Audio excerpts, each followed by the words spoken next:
আসসালামু আলাইকুম। স্বাগতম আজকে ক্লাসে। আজকে একাডেমিক বায়োলজি এর প্রাণী বিভিন্নতা ও শ্রেণীবিন্যাসে লেকচার 4 হবে। তো গত 3টে লেকচারে আমরা চেষ্টা করেছি প্রাণী বিভিন্নতা ও শ্রেণীবিন্যাস অধ্যায়টাকে একদম বেসিক থেকে পড়তে। কারণ আমাদের টার্গেটটাই ছিল যে আমরা একদম শূন্য থেকে শুরু করব। কেমন? তো যারা প্রিভিয়াস 3টে লেকচার দেখো নাই তোমরা প্রিভিয়াস লেকচার 3টি একটু দেখে নিবে, তাহলে তোমাদের জন্য বুঝতে সুবিধা হবে। তো আমাদের প্রথম লেকচারে আমরা মোটামুটি প্রাণী শ্রেণীবিন্যাসের ভিত্তি, দ্বিতীয় লেকচারে ক্ষেত্রে প্রাণী শ্রেণীবিন্যাসটুকু আলোচনা করেছি। এবং তৃতীয় লেকচারে আমরা আলোচনা করেছি আমাদের পর্বগুলো, অর্থাৎ পরিফেরা, নিডেরিয়া, প্লাটিহেলমিনথেস এবং নেমাটোডা, প্রথম 4টা পর্ব নিয়ে আলোচনা করেছি। আজকে আমাদের চতুর্থ লেকচারে আমরা চেষ্টা করব মলাস্কা থেকে, অর্থাৎ পর্ব 5 থেকে পর্ব 8 পর্যন্ত, অর্থাৎ একাইনোডার্মাটা পর্যন্ত পর্বগুলো মোটামুটি আলোচনা করার। তো চেষ্টা করবে ক্লাসটা একটু মনোযোগ দিয়ে করতে, এবং অবশ্যই কোনো সমস্যা হলে আমাকে জানাবে। তো চলো ক্লাসটা শুরু করি। আজকে আমাদের ক্লাসের প্রথম যে পার্টটা সেটা হচ্ছে আমাদের মলাস্কা পর্ব। কেমন? পর্ব মলাস্কা বা ফাইলাম 5। আচ্ছা, আমি তোমাদের অবশ্যই বলেছিলাম যে প্রথম যারা ক্লাসগুলো যারা করেছো তোমরা জানো যে আম, আহ, এই অধ্যায়টা পড়তে হলে তোমাকে আসলে এই পর্বগুলো সম্পর্কে একটা ক্লিয়ার কাট আইডিয়া থাকতে হবে। কেমন? পর্বগুলো সম্পর্কে ক্লিয়ার কাট আইডিয়া থাকতে হবে, পর্বগুলোর সিরিয়াল অনুযায়ী পর্বগুলোর নাম একটু মুখস্থ রাখতে হবে। তো যাতে তোমাকে তোমাকে যদি বলা হয় যে বলো তো ভাই, যে আমরা অ্যানিমিলিয়া রাজ্যের অধীনের 5 নম্বর পর্বটাকে, তোমাকে কি বলতে হবে? তোমাকে পারতে হবে যে অ্যানিমিলিয়া রাজ্যের অধীনের 5 নম্বর পর্বটা হচ্ছে মলাস্কা। 6 নম্বর পর্ব কি? তোমাকে কেউ জিজ্ঞেস করলে তোমাকে বলতে হবে 6 নম্বর পর্ব হচ্ছে অ্যানেলিডা। 7 নম্বর বলতে হবে আর্থ্রোপোডা। অর্থাৎ তোমাকে সিরিয়ালি মনে রাখতে হবে। এর জন্য অনেক অনেক নেমোনিক্স ইউজ করে, বাট আমি আসলে বলবো যে নেমোনিক্স ইউজ না করে তুমি জাস্ট কয়েকবার দেখবা, তাহলে আস্তে আস্তে মনে থাকবে। আর যেগুলোতে নেমোনিক্স ইউজ করার প্রয়োজন সেগুলোতে আমি ইউজ করবো ইনশাল্লাহ, এটা নিয়ে তোমাদের টেনশন নেই। আর চেষ্টা করবে একটু ক্লাসগুলো নোট করে ফেলার। কেমন? ওকে, যারা পরবর্তীতে ইউটিউব থেকে করবা বা এখন যারা ইউটিউব থেকে করতেছো, ওকে ফাইন। তো আমরা শুরু করি ফাইলাম মলাস্কা। আচ্ছা, মলাস্কা তাহলে হচ্ছে আমাদের পঞ্চম পর্ব, তাই না? পঞ্চম পর্ব। আমি গত ক্লাসে বলেছিলাম যে একটা পর্ব পড়তে হলে আমাকে অবশ্যই দুইটা মানে কয়েকটি স্টেপস ফলো করতে হবে। তার ভিতরে প্রথম স্টেপস কি ছিল? প্রথম স্টেপস ছিল যে বলেছিলাম ভাই, একটা পর্বের তুমি প্রথমে চেষ্টা করবা আহ, এর কিছু জেনারেল ইন্ট্রোডাকশন গুলো শেষ করতে। জেনারেল ইন্ট্রোডাকশন মিন্স তোমাকে চেষ্টা করতে হবে এই পর্বের নামকরণ, নামকরণটা কিভাবে হলো, কে নামকরণ করলো, এটা একটু দেখার চেষ্টা করবা। তারপরে কিছু জেনারেলাইজড ইনফরমেশন রয়েছে যেগুলো প্রত্যেকটা পর্বের ক্ষেত্রে আমরা একটা সিস্টেমেটিক ওয়েতে মনে রাখতে পারি। যেমন যেমন একটা একটা পর্ব, এই পর্বে প্রাণীদের প্রতিসাম্যতাটা কেমন, এই পর্বে প্রাণীদের তোমার যদি বলি যে এই পর্বের প্রাণীদের ক্ষেত্রে সংগঠন ক্রমমাত্রাটা কেমন, সিলোমিক গঠনের ভিত্তিতে এই পর্বের প্রাণীরা কেমন, তাই না? তারপরে এদের কি কোনো পুষ্টিতন্ত্র রয়েছে কিনা, এদের পরিবহন তন্ত্র রয়েছে কিনা, তারপর হচ্ছে এদের রক্ত সংবহন তন্ত্র রয়েছে কিনা। অর্থাৎ তোমাকে চেষ্টা করতে হবে প্রথমে কিছু জেনারেলাইজড কিছু ইনফরমেশন জানার প্রত্যেকটা পর্ব থেকে। তারপরে চেষ্টা করবা জেনারেলাইজড ইনফরমেশন বা জেনারেল ইনফরমেশন গুলো জানার পরে চেষ্টা করবা প্রত্যেকটা পর্বের যে স্পেশাল বৈশিষ্ট্য থাকে বা শনাক্তকারী বৈশিষ্ট্য থাকে সেই বৈশিষ্ট্যগুলো জানার। কেমন? তারপরে শেষে কিছু এক্সাম্পল পড়লেই আশা করি তোমার পর্বটা পড়া ক্লিয়ার হয়ে যাবে। আর একটু অবশ্যই চেষ্টা করতে হবে কিন্তু কি, যে এই অধ্যায়গুলো যাতে তোমার একবার পড়লে যাতে বারবার পড়তে না হয় সেভাবে পড়তে হবে। কেমন? কারণ আসলে ইন্টারমিডিয়েট সময়টা এত অল্প যে আসলে তুমি দ্বিতীয়বার এগুলো রিভাইজ করার সুযোগ নাও পেতে পারো। ওকে, বা দ্বিতীয়বার এই ক্লাসগুলো আবার প্রথম থেকে করার সুযোগ নাও পেতে পারো। Okay fine. তো আমরা আজকে প্রথম পর্ব হচ্ছে মলাস্কা পর্ব নিয়ে। আচ্ছা, মলাস্কা পর্ব নিয়ে আসলে আমরা প্রথমে বলেছিলাম যে কিছু জেনারেল কথাবার্তা বলবো। জেনারেল কথাবার্তার ভিতরে প্রথমে কি চলে আসে? প্রথম চলে আসবে হচ্ছে নামকরণটা, তাই না? নামকরণ দেখো তো, mollusca. Okay fine, mollusca. Mollusca ওয়ার্ডটা কই থেকে আসছে বলো তো ভাই? মলাস্কা ওয়ার্ডটা আসছে ল্যাটিন শব্দ, ল্যাটিন শব্দ মলাস্কাস থেকে। কেমন? মলাস্কা ওয়ার্ডটা আসছে ল্যাটিন শব্দ মলাস্কাস থেকে। এই মলাস্কাসের মিনিংটা কি ভাই? মলাস্কাস দেখো তো কার সাথে রিলেটেড? মলাস্কাস ওয়ার্ডটা অনেকটা মাসেলস ওয়ার্ডটার সাথে রিলেটেড, তারপরে মাংস, এমন কিছু একটা। আচ্ছা, তাহলে মলাস্কাসের মিনিং হচ্ছে মাংসল। কেমন? মাংসল, মাংসল। তাহলে যে জিনিসটা মাংসল, একটা প্রাণীর স্ট্রাকচার যদি শুধু মাংসে দিয়ে গঠিত হয় তাহলে প্রাণীটা কেমন হবে? প্রাণীটা হবে নরম। তাহলে মলাস্কা প্রাণীটা হচ্ছে মাংসল এবং নরম। বুঝতে পারছি? আচ্ছা, তো এটাকে কম্বুজ কেন বলা হয়? দেখো, মলাস্কা প্রাণীগুলো একটা বেসিক স্ট্রাকচার, তুমি অনেকটা গম্বুজের মতো একটা স্ট্রাকচার দেখতে পারবা। ওকে, এই থেকে আসলে নামকরণ করা হয়েছে, এটাকে আলাদা একটা নামে রাখা হয়, সেটা হচ্ছে কম্বুজ প্রাণী। কেমন? কম্বুজ প্রাণী। ওকে, কম্বুজ প্রাণী। তাহলে মলাস্কা বড় প্রাণী হচ্ছে মাংসল, নরম, এবং এদের আরেকটা নাম হচ্ছে কম্বুজ প্রাণী। তো এখন দেখি ভাই, মলাস্কা পর্বের নামকরণ কে করছেন? নামকরণটা একটু জানতে হবে, তাই না ভাই? আচ্ছা, মলাস্কা পর্বের নামকরণ করেছেন কে? মলাস্কা পর্বে আমি যদি একটু লিখি, নামকরণ বিজ্ঞানী নামটা একটু জানলে হবে। মলাস্কা পর্বের নামকরণ করে হচ্ছে বিজ্ঞানী ক্যারোলাস লিনিয়াস, আমাদের কি বংশগতি সরি আমাদের শ্রেণীতত্ত্বের জনক বিজ্ঞানী ক্যারোলাস লিনিয়াস। হ্যাঁ, এই লিনিয়াস হচ্ছে লিনিয়াস সাহেব মলাস্কা পর্বের নামকরণ করেছে। কেমন? লিনিয়াস পর্বে এই মলাস্কা পর্বে নামকরণ করেছেন। ওকে ফাইন, তাহলে আমরা মোটামুটি নামকরণ জানলাম। তারপর আমরা হচ্ছে আমাদের বেসিক স্ট্রাকচার অনুযায়ী আগাবো, যে স্ট্রাকচার অনুযায়ী আমি একটা পর্বকে পড়তে বলছিলাম। তার প্রথম স্ট্রাকচারটা কি হবে জানি, একটা পর্ব সম্পর্কে পড়ার আগে আমরা প্রথমে সেই পর্বের কি বেসিক জিনিসটা জানতে হবে, যে ভাই এর সংগঠন ক্রমমাত্রাটা কি, অর্থাৎ এর গ্রেড অফ অর্গানাইজেশনটা কি। এখন আশা করি তোমরা যারা লেকচার 1 2 3 করেছো তারা সংগঠন ক্রমমাত্রা বা গ্রেড অফ অর্গানাইজেশন সম্পর্কে ভালোভাবে জানো। তো সংগঠন ক্রমমাত্রার হচ্ছে, সংগঠন ক্রমমাত্রার ভিত্তিতে আসলে মলাস্কা কেমন প্রাণী। মলাস্কা বড় প্রাণী হচ্ছে অঙ্গ তন্ত্র মাত্রার প্রাণী। কেমন? মলাস্কা বড় প্রাণী হচ্ছে কেমন? অঙ্গ তন্ত্র মাত্রার প্রাণী, অর্থাৎ আমরা লিখতে পারি যে এরা হচ্ছে অঙ্গ তন্ত্র মাত্রার গঠন বিশিষ্ট প্রাণী। অর্থাৎ এদের অঙ্গ গঠিত হয় এবং অঙ্গগুলো মিলে এদের বিভিন্ন তন্ত্র গঠন করে। তাহলে আমরা কি বলবো, এদের বলবো হচ্ছে অঙ্গ তন্ত্র মাত্রার গঠন বিশিষ্ট প্রাণী। কেমন? অঙ্গতন্ত্র মাত্রার গঠন বিশিষ্ট প্রাণী। আচ্ছা, গঠন বিশিষ্ট প্রাণী। আর যদি আমি ইংলিশে বলি তাহলে কি হবে ভাইয়া? ইংলিশে বললে হবে যে organ system grade of organization. কি বললাম তাহলে?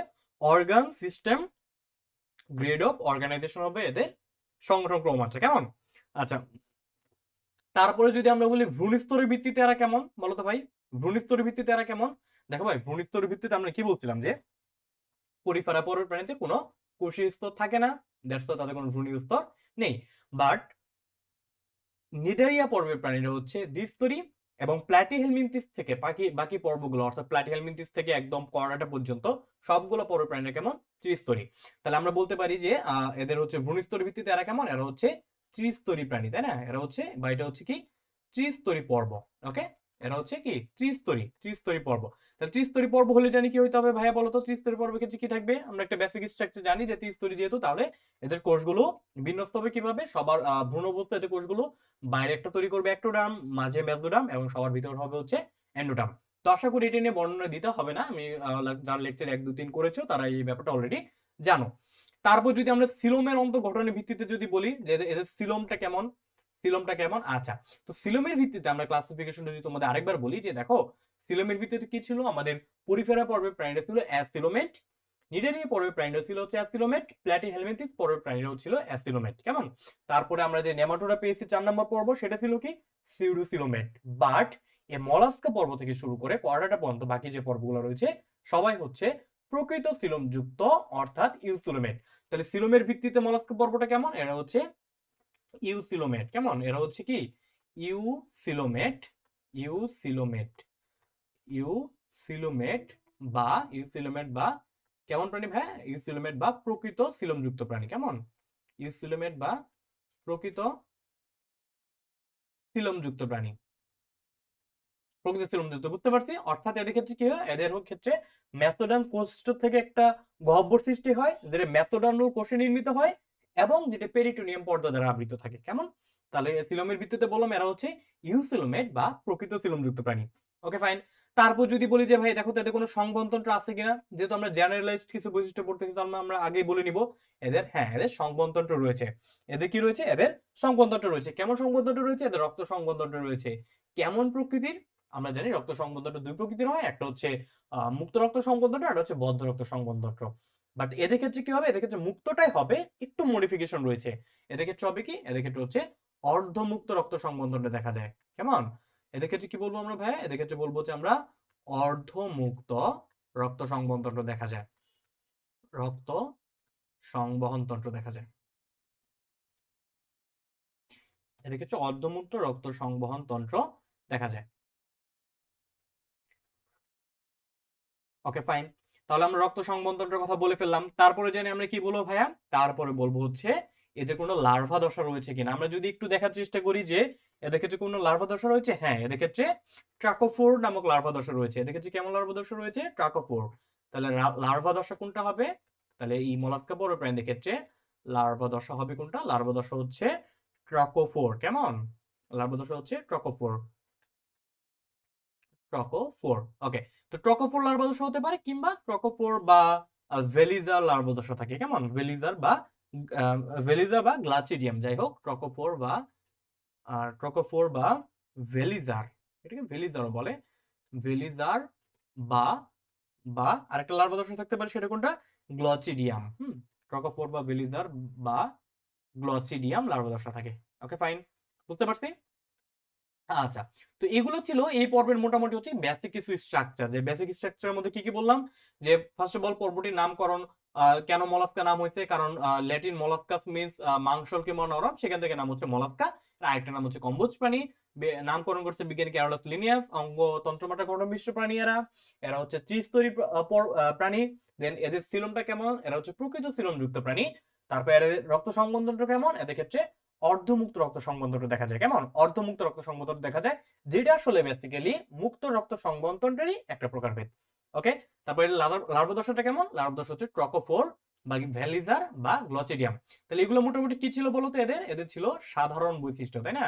এগুলো ছিল এদের সাধারণ বৈশিষ্ট্য, অর্থাৎ যে বৈশিষ্ট্যগুলো আমরা প্রত্যেকটা পর্বের ক্ষেত্রে ক্রাইটেরিয়ার ভিত্তিতে আমরা এই বৈশিষ্ট্যগুলো আমরা পড়ে থাকি, কেমন?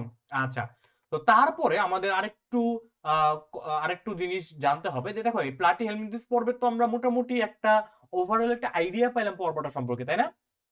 আচ্ছা, এখন আমাদের এই কয়েকটা কথা জানতে হবে, সেটা হচ্ছে এই যে প্লাটি হেলমিনথিস পর্বগুলো আমরা বললাম না, সরি, আমরা মলাস্কা পর্বের কথা আমরা বলতেছি, sorry, not platyhelminthes, slip of tongue. Okay, তো আমরা যে মলাস্কা পর্বের কথা বলতেছি, মলাস্কা পর্বের ক্ষেত্রে একটা জিনিস মনে রাখবা, এই মলাস্কা পর্বের প্রাণীটা হচ্ছে প্রাণী জগতের দ্বিতীয় বৃহত্তম পর্ব, কেমন? তো তাহলে আমরা বললাম যে প্রাণী জগতের দ্বিতীয় বৃহত্তম পর্ব মলাস্কা। তাহলে ভাই বলো তো বৃহত্তম পর্ব কোনটা? বৃহত্তম পর্ব হচ্ছে আর্থ্রোপোডা, আমি একটু পরে পড়বো। ওকে, তাহলে আমরা এখান থেকে স্পেশালি কি বলতে পারি, আমরা যে মলাস্কা পর্বের ক্ষেত্রে কি বলতে পারি, এটা হচ্ছে প্রাণী জগতের, আমি এখানে দুইটা লাইন বলবো, একটু ভালোভাবে খেয়াল রাখবা, যে প্রাণী জগতের কেমন পর্ব এরা ভাই? এরা হচ্ছে দ্বিতীয় বৃহত্তম পর্ব। প্রাণী জগতের দ্বিতীয় বৃহত্তম পর্ব হচ্ছে মলাস্কা। মলাস্কা হচ্ছে প্রাণী জগতের দ্বিতীয় বৃহত্তম পর্ব। তাহলে তোমাকে যদি কোশ্চেন করি, তাহলে ভাই প্রাণী জগতের দ্বিতীয় বৃহত্তম পর্ব হচ্ছে মলাস্কা। ওকে, ফাইন। তাহলে যদি এখন বলো তো ভাই, তাহলে বৃহত্তমকে আমি এটাও লিখে দিচ্ছি, বৃহত্তম পর্ব হচ্ছে কোনটা ভাই? বৃহত্তম পর্ব হচ্ছে আর্থ্রোপোডা, কেমন? যদি আমরা একটু পরে পাবো, বৃহত্তম পর্ব হচ্ছে কি? বৃহত্তম পর্ব হচ্ছে আর্থ্রোপোডা। ওকে, ফাইন। তাহলে আমরা এটা জানলাম যে প্রাণী জগতের দ্বিতীয় বৃহত্তম পর্ব হচ্ছে এই মলাস্কা। আরেকটা ইনফরমেশন তোমাকে এখান থেকে মনে করাই দেই, সেটা হচ্ছে এরা হচ্ছে প্রাণী জগতের দ্বিতীয় বৃহত্তম পর্ব। প্রাণী জগৎ মানে হচ্ছে সেটা হতে পারে সামুদ্রিক প্রাণী, সেটা হতে পারে মিঠা পানির কোনো একটা প্রাণী, সেটা হতে পারে খেচর, সেটা হতে পারে কোনো তোমার স্থলচর প্রাণী, তাই না? বাট আমরা ওভারঅল প্রাণী জগৎ নিয়ে বলছি, সেই ক্ষেত্রে এই দ্বিতীয় বৃহত্তম পর্ব হচ্ছে আমাদের এই মলাস্কা পর্ব।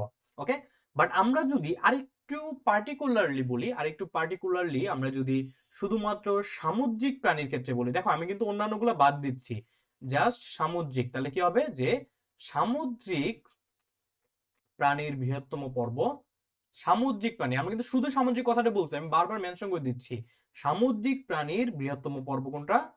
সামুদ্রিক প্রাণীর বৃহত্তম পর্ব হচ্ছে এই মলাস্কা পর্বটা, কেমন? মলাস্কাটা, এটা তোমাদের বইতে হয়তো বা নাই, যাই হোক, সামুদ্রিক প্রাণীর বৃহত্তম পর্ব হচ্ছে এই মলাস্কা। বুঝতে পারছি তাহলে ভাইয়া, সামুদ্রিক প্রাণীর বৃহত্তম পর্ব। দেখো আমি কিন্তু এই কথাটা বারবার মেনশন করে দিচ্ছি, কেন? যাতে, কারণ তোমরা এখানে প্যাচ লাগাবা যে ভাই আপনি বললেন একটু প্রাণী জগতের বৃহত্তম পর্ব। হ্যাঁ, প্রাণী জগৎ কেন বলেছিলাম বলতো?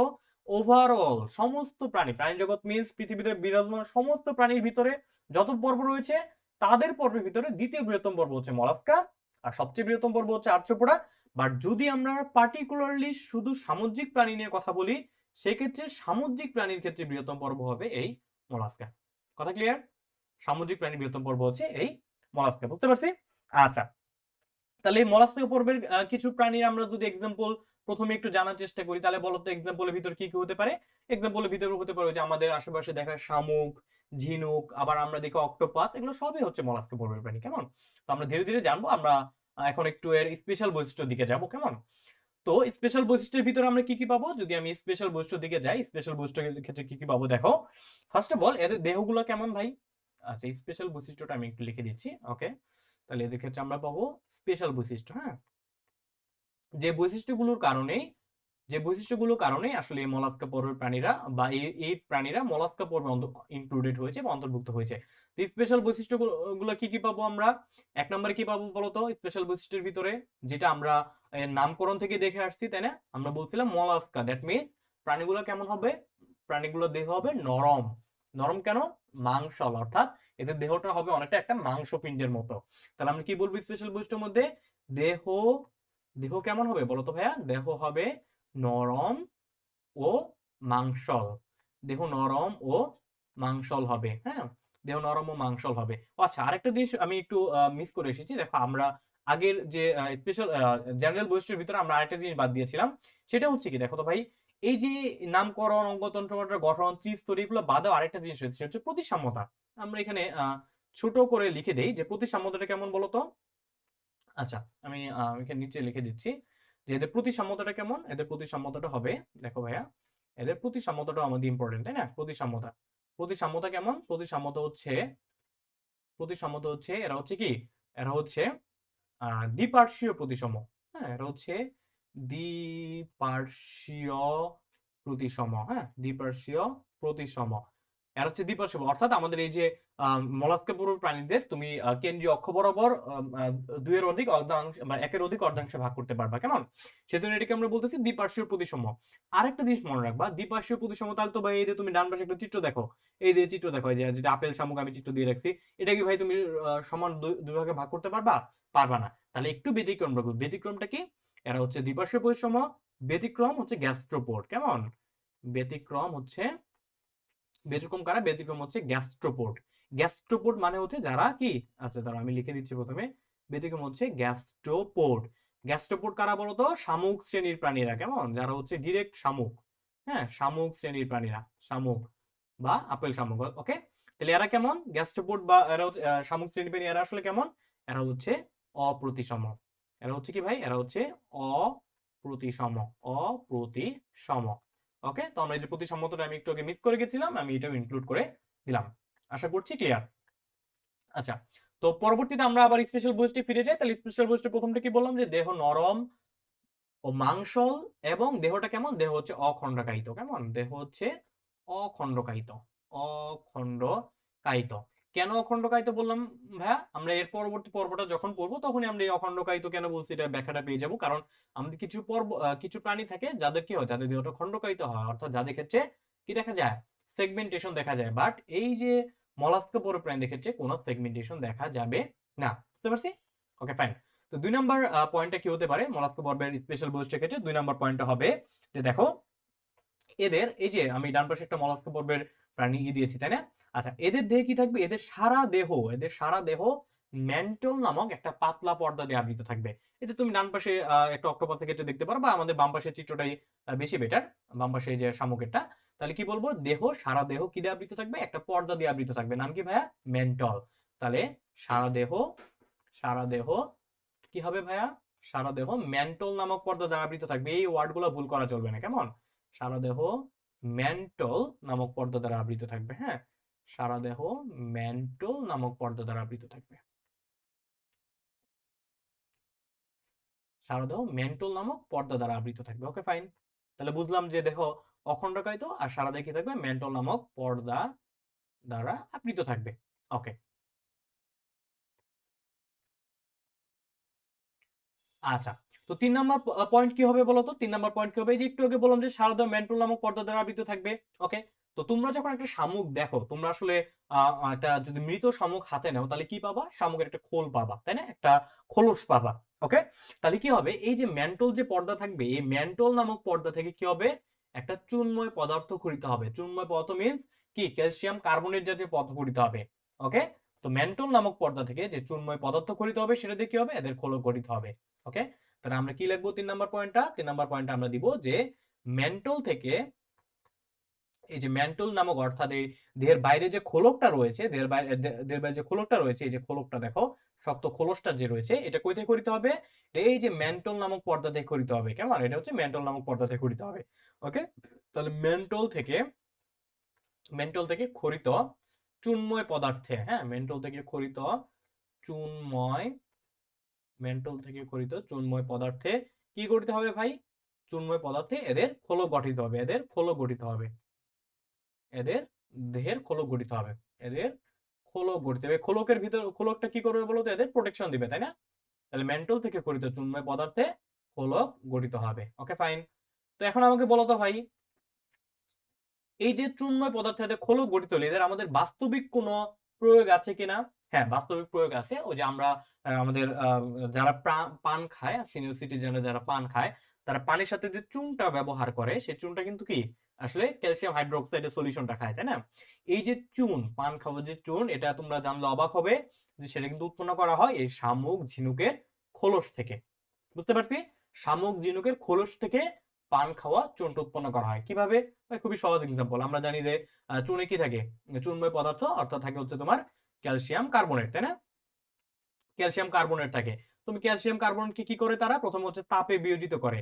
আমরা জানি কোন একটা ধাতুর কার্বনেটকে তাপে বিয়োজিত করলে কি তৈরি হবে? সেই ধাতুর অক্সাইড তৈরি হবে, প্লাস তৈরি হবে হচ্ছে কার্বন ডাই অক্সাইড। কেমন? পরবর্তীতে এই যে ক্যালসিয়াম অক্সাইড তৈরি হলো না, এই ক্যালসিয়াম অক্সাইডকে যদি আমরা কি করি, এই ক্যালসিয়াম অক্সাইডের সাথে যদি আমরা পানি মিক্স করি, তাহলে সেখান থেকে কি তৈরি হবে বলতো ভাইয়া? সেখান থেকে তৈরি হবে ক্যালসিয়াম হাইড্রোক্সাইড, তাই না? ক্যালসিয়াম হাইড্রোক্সাইড তৈরি হবে। এই ক্যালসিয়াম হাইড্রোক্সাইডটা হচ্ছে খাওয়ার চুন। কেমন? এই ক্যালসিয়াম হাইড্রোক্সাইড হচ্ছে খাওয়ার চুন। বুঝতে পারছি? তাহলে এই খাওয়ার চুনটা তৈরি করা হয় কই থেকে তাহলে? তাহলে আমরা এই ক্যালসিয়াম কার্বনেটটা কই থেকে পেলাম? ক্যালসিয়াম কার্বনেটটা পেলাম হচ্ছে এই যে খোলক থেকে। কেমন? ক্যালসিয়াম কার্বনেটটা পেলাম হচ্ছে এই খোলক থেকে। বুঝতে পারছি? তাহলে মেন্টল থেকে যে চুনময় পদার্থ গঠিত হয়, তা দিয়ে এইসব প্রাণীর মলাস্কা বড় প্রাণীদের খোলক গঠিত হবে। এই খোলকটা আমাদের ক্ষেত্রে আবার কিভাবে প্রয়োগ করতে পারি আমরা? মানুষের কিভাবে ইউজ করে? এই খোলক দিয়ে খোলকে থাকে ক্যালসিয়াম কার্বনেট, খোলকে তাপ দিয়ে পুড়িয়ে এখান থেকে ক্যালসিয়াম অক্সাইড আলাদা করে সেই ক্যালসিয়াম অক্সাইডের সাথে পানি মিক্স করেই এই খাওয়ার চুনটা তৈরি করা হয়। বুঝতে পারছি? আচ্ছা, তাহলে আমাদের এটা পড়ার জিনিস না, এটা আমি জাস্ট জানার জন্য বললাম। Okay fine. তাহলে হচ্ছে তারপরে দেখো, তারপরে যদি আমরা পয়েন্টটা দেখি, 4 নাম্বার পয়েন্টটা কি হবে? 4 নাম্বার পয়েন্টটা হবে, তাহলে আমরা মোটামুটি খোলক পর্যন্ত পড়লাম। কেমন?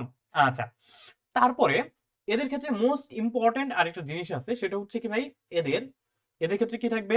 এদের ক্ষেত্রে যে তোমার কাইটিন নির্মিত, হ্যাঁ, এদের ক্ষেত্রে কি থাকবে? কাইটিন, কাইটিন নির্মিত, কাইটিন নির্মিত,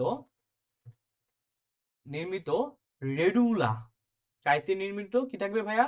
রেডুলা, রেডুলা বা কাইটিন নির্মিত রেডুলা বা রেতি জিহ্বা থাকবে। কেমন? কাইটিন নির্মিত রেডুলা বা রেতি জিহ্বা পাওয়া যাবে। হ্যাঁ, রেতি জিহ্বা থাকবে। Okay fine. তার মানে আমরা কি বুঝলাম ভাইয়া? জিহ্বা থাকবে। আচ্ছা, তার মানে এই যে মলাস্কা পরের প্রাণীদের ক্ষেত্রে কি থাকবে?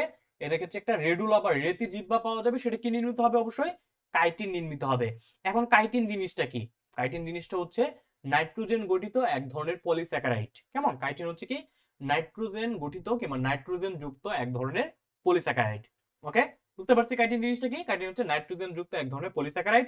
এটা নিয়ে আমরা যখন কোষ রসায়ন পড়বো তখন আমরা ডিটেলসে পড়বো। ওকে, আপাতত এখান থেকে বিস্তারিত যাচ্ছি না। ওকে, তো 5 নাম্বার কি হবে? 5 নাম্বার হবে এদের হচ্ছে কি, এদের বলতে পারি এদের যেহেতু কি থাকবে বলেছিলাম, এরা হচ্ছে অঙ্গতন্ত্র মাত্রার প্রাণী, তার মধ্যে তন্ত্র গঠিত হবে। তন্ত্র মিন অনেক ধরনের তন্ত্র থাকতে পারে, তার মধ্যে একটা কি থাকবে? পৌষ্টিক তন্ত্র থাকবে। তাহলে পৌষ্টিক তন্ত্র কেমন হবে? পৌষ্টিক তন্ত্র হবে, পৌষ্টিক নালীটা হবে পেঁচানো ইউ আকৃতির। কেমন? তাহলে পৌষ্টিক নালী কি হবে? পৌষ্টিক নালী হবে পেঁচানো। হ্যাঁ, পৌষ্টিক নালী হবে এদের, এদের পৌষ্টিক নালী হবে কেমন? পৌষ্টিক নালী হবে পেঁচানো। পৌষ্টিক নালী হবে কি ভাই? পেঁচানো। হ্যাঁ, পেঁচানো কি আকৃতির ভাইয়া? পেঁচানো আকৃতিটা কেমন? আকৃতি হচ্ছে ইউ আকৃতির। ওকে, ইউ আকৃতির। আচ্ছা, এখান থেকে আরেকটা জিনিস মনে রাখবা, এই যে ইউ আকৃতির জিনিসপত্র তুমি যেখানে পাওয়া সেখানে থেকে তোমার একটু থামতে হবে। কারণ এটা নিয়ে আসলে যে পরবর্তীতে তোমার স্পেশালি মেডিকেল ভর্তি পরীক্ষা ক্ষেত্রে এই টাইপের কোশ্চেন হতে পারে যে তোমার মানুষের দেহে কি ধরনের কি কি ইউ আকৃতির জিনিসপত্র রয়েছে, কিন্তু কোশ্চেন করতে পারে। ইউ আকৃতির কি কি রয়েছে বলতো? এই যে আমাদের ম্যান্ডিবল ইউ আকৃতির, আমাদের হায়োইড অস্থি ইউ আকৃতির, আমাদের ডিউডেনাম ইউ আকৃতির। ওকে, তারপরে যে পাইলাম আমরা মলাস্কার পৌষ্টিক নালী ইউ আকৃতির।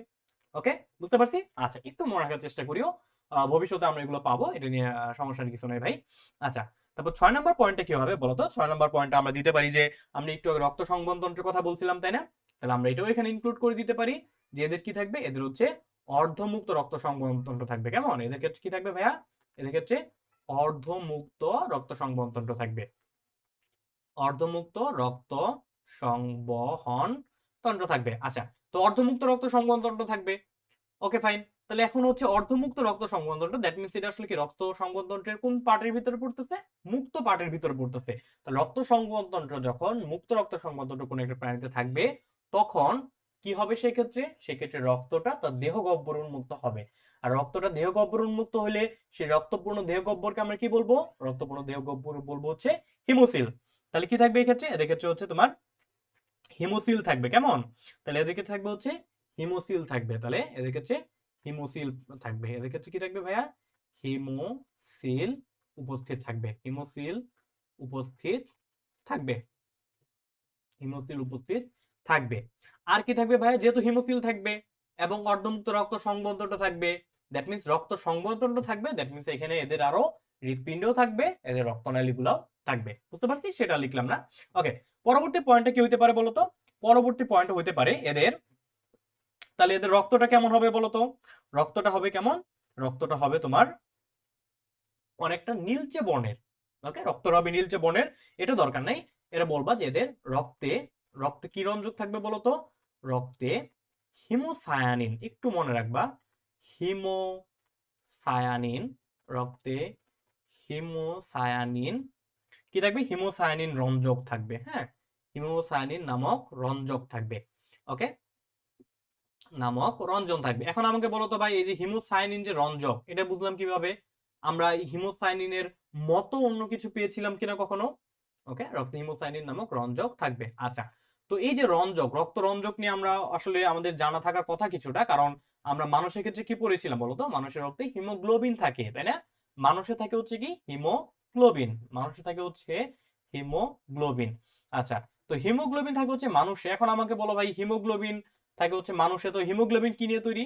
হিমোগ্লোবিন তৈরি হচ্ছে হিম আর গ্লোবিন নিয়ে। কেমন? গ্লোবিন হচ্ছে একটা প্রোটিন, আর হিম হচ্ছে কি? লৌহ। লৌহ অংশ হিম, আর গ্লোবিন নিয়ে তৈরি হচ্ছে আমাদের হিমোগ্লোবিন। বাট এখানে বলছে হিমোসায়ানিন, তাহলে হিমোসায়ানিন কি দিয়ে তৈরি হবে ভাই?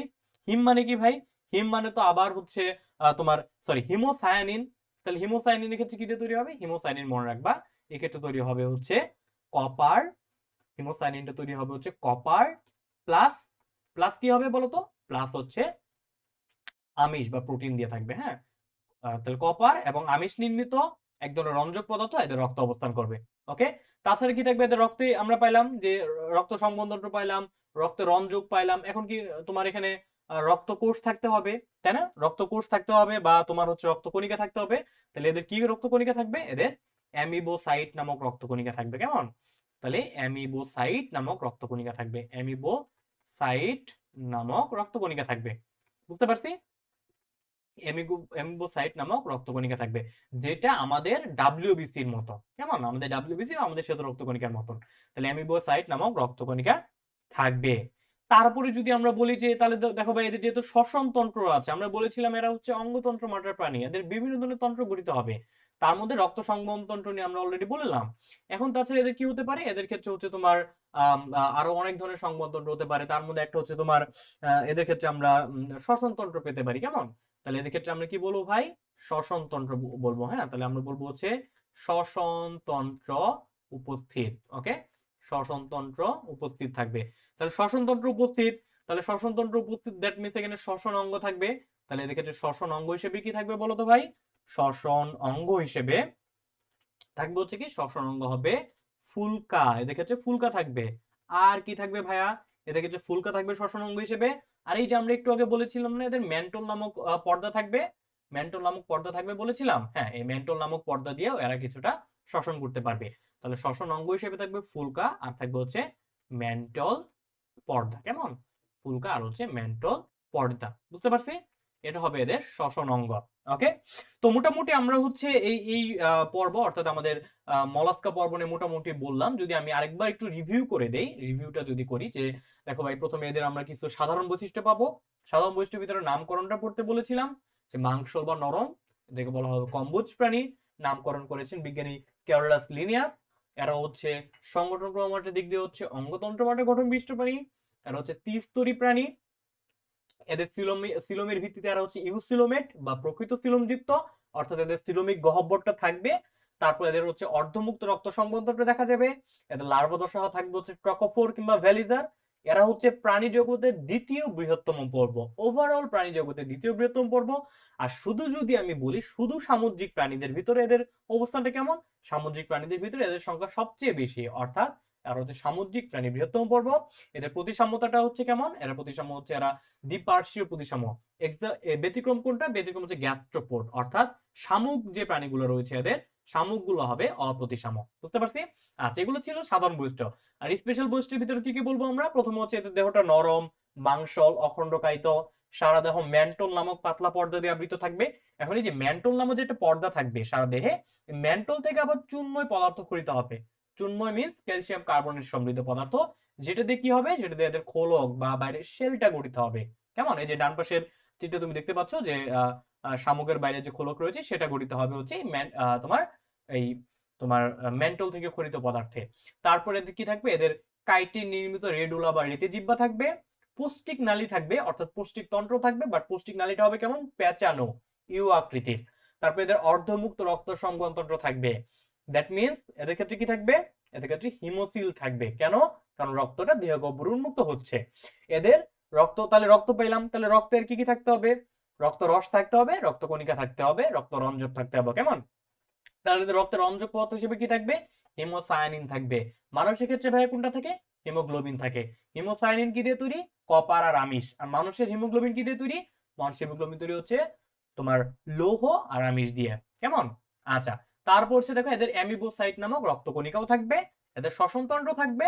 আর শ্বসন অঙ্গ হিসেবে কি থাকবে ভাইয়া, শ্বসন অঙ্গ হিসেবে আমরা পাবো এদের মাঝে ফুলকা পাবো, আর পাবো হচ্ছে ম্যান্টল পর্দা। তার মধ্যে প্রধান শ্বসন অঙ্গ কোনটা ভাইয়া, প্রধান শ্বসন অঙ্গ হচ্ছে ফুলকা, আর ম্যান্টল পর্দা হচ্ছে এদের আনুষঙ্গিক শ্বসন অঙ্গ হিসেবে কাজ করবে। কথা ক্লিয়ার, বুঝতে পেরেছি? Okay fine. তাহলে হচ্ছে এখন আমাদের একটা এক্সাম্পলটা দেখতে হবে। তাহলে এক্সাম্পল কি হতে পারে বলতো? এক্সাম্পলের মধ্যে হচ্ছে কি আমরা কি পাবো, কি কি পেতে পারি, শামুক, ঝিনুক, তারপরে হচ্ছে আমরা দেখো অক্টোপাস, এরা সবাই হচ্ছে এই মলাস্কা পর্বের প্রাণী। কেমন? শামুক, ঝিনুক, অক্টোপাস এরা হচ্ছে মলাস্কা পর্বের প্রাণী। তো শামুকের মধ্যে দেখো আমি যে এখানে চিত্র দিয়ে রেখেছি, উপরে সবার উপরেটা হচ্ছে অক্টোপাস, তাহলে অক্টোপাস হচ্ছে মলাস্কা পর্বের প্রাণী। তারপর দেখো শামুক হচ্ছে মলাস্কা পর্বের প্রাণী, নিচে হচ্ছে ঝিনুক, এরা হচ্ছে মলাস্কা পর্বের প্রাণী। কেমন? তাহলে এক্সাম্পলের মধ্যে তুমি জাস্ট কয়েকটা এক্সাম্পল মনে রাখবা, তার মধ্যে একটা মনে রাখতে হবে হচ্ছে পিলা গ্লোবোজা। পিলা গ্লোবোজা, আশা করি এটার সাথে তোমরা পরিচিত, পিলা গ্লোবোজার সাথে। আচ্ছা, এখন বলো তো ভাই পিলা গ্লোবোজার সাথে পরিচিত কিভাবে আমরা, বলো তো পিলা গ্লোবোজার ক্ষেত্রে কি পড়তে বলছিলাম? এই পিলা গ্লোবোজা কিসের, এটার আসলে বাংলা একটা নাম কি, বাংলা নাম হচ্ছে আপেল শামুক, তাই না? আপেল শামুক। আর আমরা যখন প্রতিসাম্যতা পড়েছিলাম, শ্রেণীবিন্যাসের ভিত্তি পড়েছিলাম, তখন বলেছিলাম যে আপেল শামুক কিসের এক্সাম্পল, কেমন প্রতিসাম্যের এক্সাম্পল বলো তো? আপেল শামুক হচ্ছে অপ্রতিসাম্য প্রাণীর এক্সাম্পল। কেমন?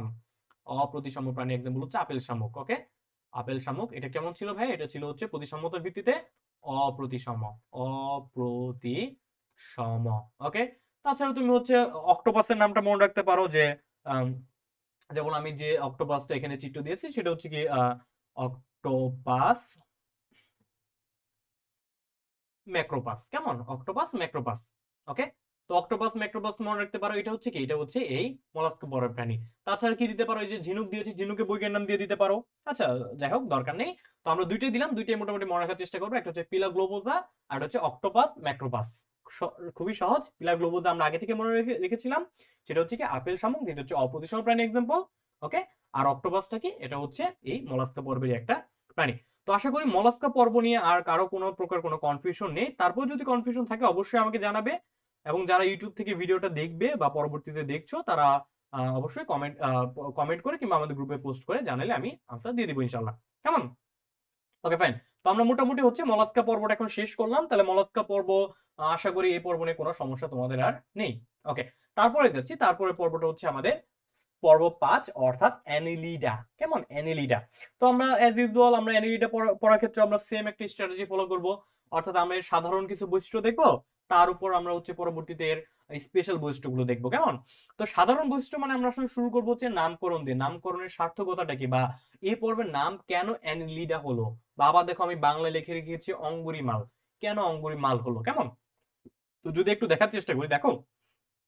আচ্ছা, এই অ্যানিলিডা আমরা যদি একটু ওয়ার্ডটাকে বিশ্লেষণ করি, চেষ্টা করবো বায়োলজিক্যাল সিস্টেমে বা বায়োলজি পড়ার সময় প্রত্যেকটা জিনিসের ওয়ার্ডের মিনিংটা একটু বের করার চেষ্টা করবো। তুমি যখন ওয়ার্ডের মিনিং গুলো বের করবা তখন দেখবে তোমার কাছে বায়োলজিটা অনেকটা ইজি মনে হচ্ছে।